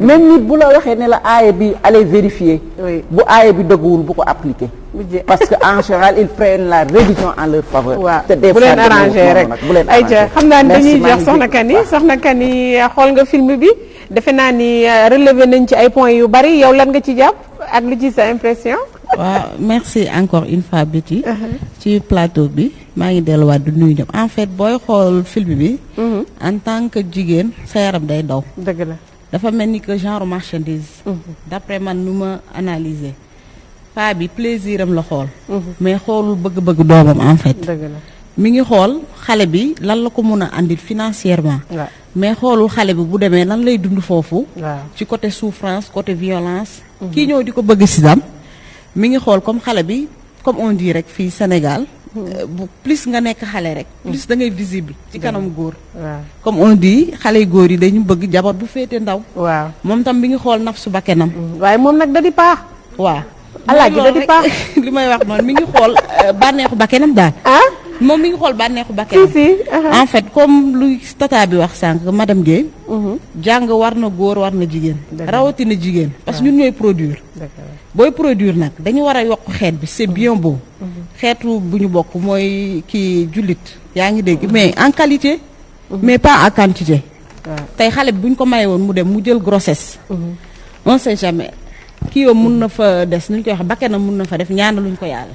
kon boobaa yow yokkoo xeet bi ci côté qualité. yaa ngi koy yokk ci côté quantité. affaire yooyu da ngay gis ñoo xamante ne xëy na peut-être que même mariage boo demee ba am âge bi ñu war la ci dugal war nañ la laaj ndax bëgg nga. waaw parce que déjà ñaari nit la ñuy boole yu bokkul fu ñu jóge de un de deux bokkuñu gis-gis bokkuñu éducation ñu nar a nekk ci benn kër nar a nekk ci benn néeg nar a fanaan ci benn lal. léegi bu bëgg amul foofu dina am ay problèmes yoo xamante ne. nit sax du ko ñemee wax. parce que tabu bi. dafa nekk ci suñu biir société en tant que mère yi paa yi moom sax bokkuñu ci yar bi moom sax faat booy xool góor ñi ak ñu ci yar seen doomi jigéen ñi moom day am benn genre barrage buy am. mère yi am na ci ñuy yar mais am na ci ñoo xamante ne comme lu ñuy wax sànq côté pauvreté bi. yaa ngi xalaat su ma xëyee nu may def ba dundal njaboot gi. fàtte nga ne njaboot gi suba moo la war a yor. ëllëgee nga def ci moom jikko bu baax. jikko bu rafet ñàkk moom ba keroog àdduna tukki dafay am. dëgg la mais il faut ñu basé wu suñuy éducation suñuy valeur ku ci nekk diine ba nga bokk. diine boobu nañ la yar ci lu mu wax parce que diine dafa complet. dëgg la bu ñëwee rek résumé na lépp. ba nga xamante ne éducation mooy sookulu société. kenn ku ci nekk am nga une part de responsabilité boo àndee doomu aadama ci kaw suuf. li la war dans un premier temps nga tànnal ko ay waajur. boo ko tànnalee ay waajur ba pare. nga fexe tàggat ko mu xam diineem.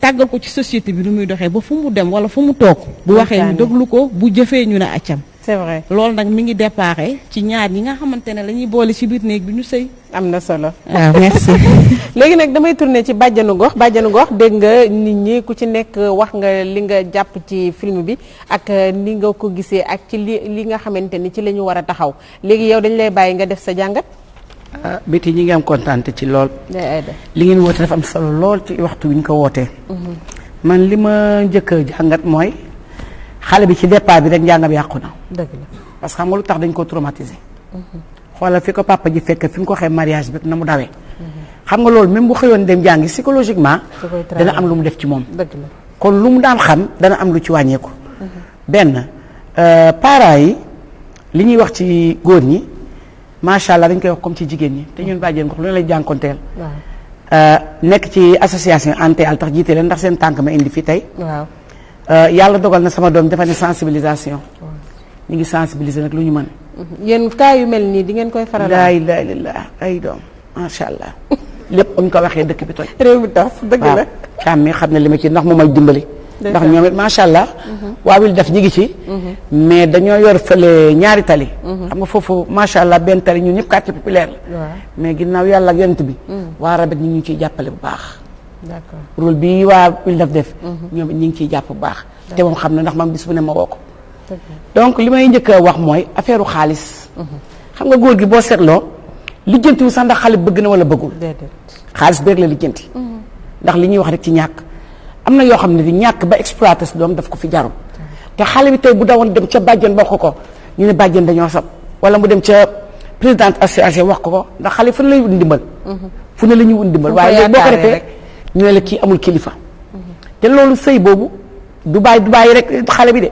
day dawaat ci yaay ji boo ma ci sëy yaay ba tas ba xaj na ca sa doom boo nanguwul waxal ak sa doom su nangu ñu ne yaay jàkkompal mu sëy baa ngay tas te alal ji bëri man gis naa góor ñoom sa ñooy toog di nangu seen warugaru doom te damay dégg ñu ne warugar yaay ko moom bu yaay ñëwee léegi day puus toog fële góor gi jël si sam teg looy jox moom koy jox looy wax moom ngay waxal ma yaakaar ni góor xutba ci jàkkal am na loo xamante ne duñ ko laaj mais li ñuy gis ci biir dëkk bii doy na waar xale bi suñ ko teelee may am na lu ci xaw yi des fois damay gis soo amee 18 ans 19 ans dañ la naa xale bi dafa am faru rab doo ko sangat kii moom yàgg naa toog de dama wutali ko sangat boobu mooy yéex naa sëy waaw te diggante 18 ans ak 20 ans nit ku sëyul dañu naa utali ko loolu pour wala nit ñi ni ñu bëggee ci affaire teel a sëy ndax dara buñ ko mayee aussi duñ ko accompagner buñ la may dañ naan su dee nag borom 4-4 ak borom loolu dañ la naan su ma la ko mayee tey du fanaan jëlal mu dem Papa Diagne njëkk a toog du fi dem na dem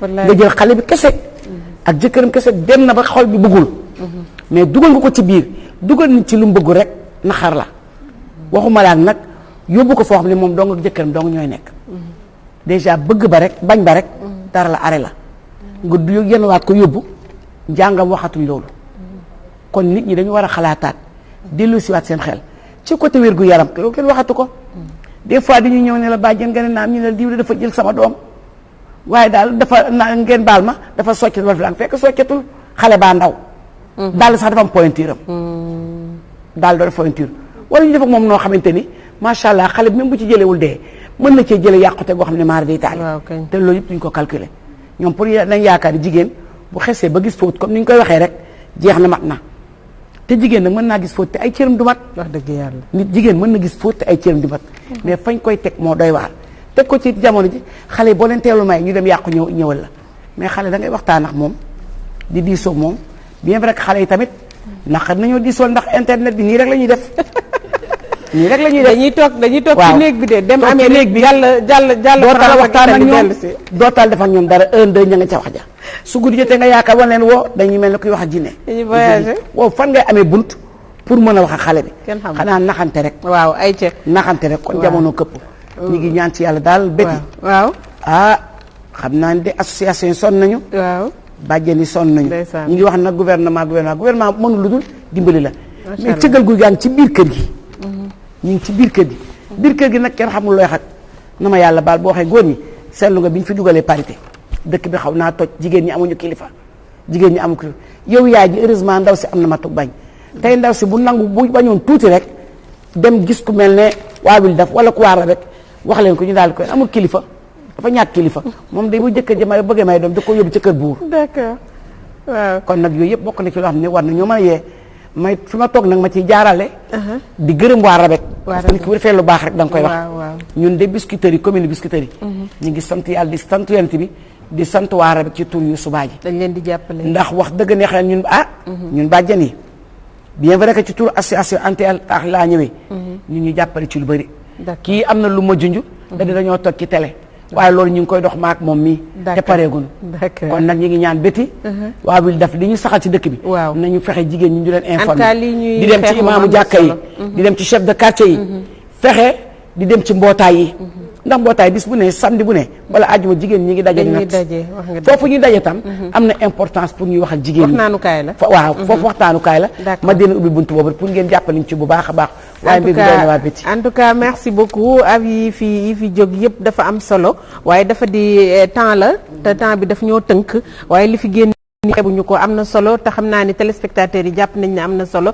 sauf que balaa may tëj bi la émission rek damay jox madame Sarr da nga am loo ci bëgg sànni waa très rapidement parce que sama technicien mi ngi tàccu rek daf mel dégg ngeen ko Cheikh baal ma rek quelques minutes rek ndax mariage des enfants boo xoolee depuis 2017 ni ñu ko waxee bi état la lancé wee campagne ensemble mettons fin au mariage d'enfants en 2016 après am na ay engagement ñun en tant que CONAM ak bépp organisation buy xeex sëy teel yi fexe nañu ba tey jii ñu commencé woon benn processus mooy que état mu ngi doon nekkoon na ci logique tax am benn plan d'action contre les mariages d'enfants mais bi Covid bi ñëwee processus boobu dafa taxaw finaliser wu ñu document bi te document boobu suñ ko finaliser woon tey jii ñun lépp liggéey bi ñuy liggéey ku ci nekk da ngay am doole parce que tey jii dinañ ne état taxawal na dara te préfet yi dañ ciy jàpp autorités yi nekk ci département boo dem koy fàttali voilà loolu moo tax ma bëggoon lancer message bi vraiment pour que ñu relancer waat processus bi ndax ñu valider plan d'action bi mu gën a nekk vraiment lu nga xamante ne day nekk un résultat ba pare mën na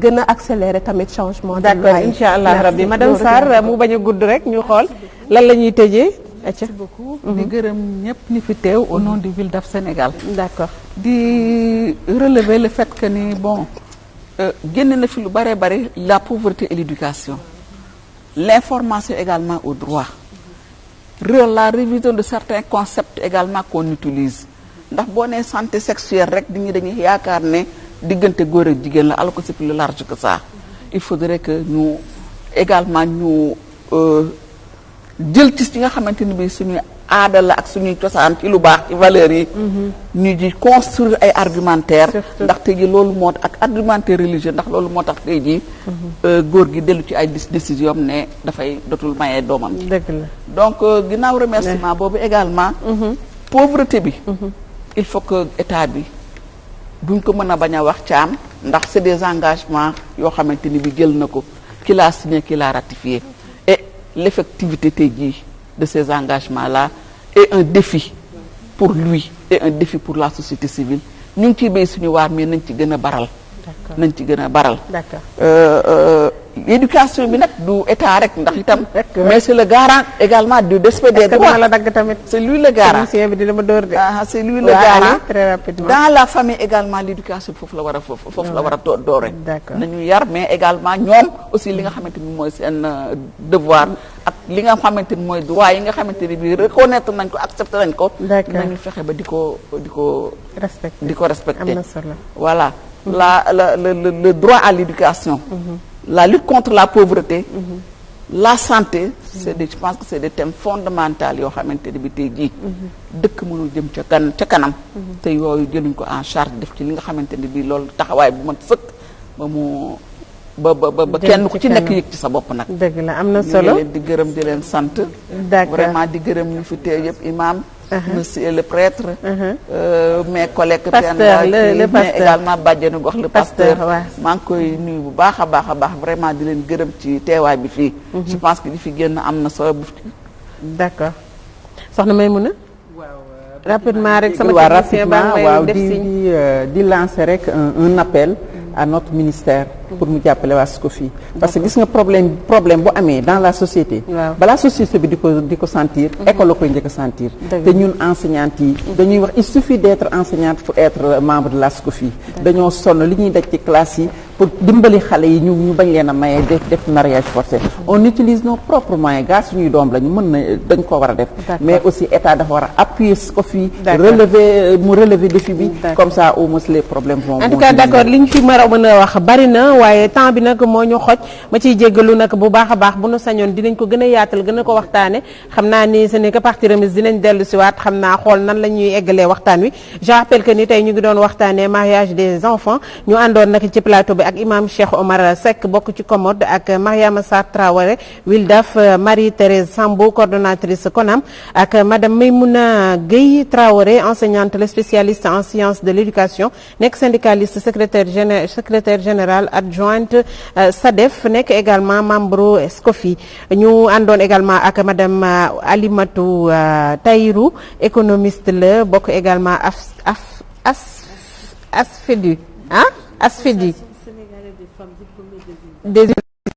très bien voilà El Hadj Amady Diallo Amady Thiam moom it bokk ci ONG RABEC bokkoon na ci waxtaan bi Ndeye Aïda Diop moom bàjjanu gox la ak pasteur Dip Ndong moom it bokk ci COMOD bokkoon nag ñun plateau bi ak madame Soxna Penda Ndiaye di membre de la coordination nationale WILDAF madame Kani Thiaw membre WILDAF ak Dieynaba Diémé collège des jeunes maamoon plaisir nag doon bokk ak yéen plateau bi xam naa ni njëriñ ngeen na fi ñu ngi leen di jaajëfal di masaw nag toogaay bi yàgg ma ngi leen di masaw bu baax bu émission bi yembee nag téléspectateurs yi ba ngeen mën ko xool Cheikh Ahmed Tidiane Diop mi nga xamante ni nag sama waay la moom moo ci jàpp ak Papier Dieng merci beaucoup à Mballo Ndaw Louis Faye ak Balde caméraman Cheikh Ndaw moom it ñu ngi koy remercier ak Ousin Sall Déco Serigne Aliou Kayta également ñu ngi koy remercier Awa Diop Ndiaye ci fulaar bi ñu ngi la ciy remercier di remercier tout le groupe Walfadjri di leen jaajëfal Oustaz Assane Diouf ci coordination bi merci beaucoup yéen ñëpp ñu ngi leen di jaajëfal leen jox daje fii ak ñaari ay bés incha allahu rabbi jigéenu Sénégal njaay yéen a ngeen gàcce nga laama la leen di njukkale ndax yéen a ngi liggéey bu baax a baax di dimbali seeni askan jigéenu Sénégal njaay yéen a ngeen gàcce nga laama la leen di njukkale ndax yéen a ngi liggéey bu baax a baax di dimbali seeni askan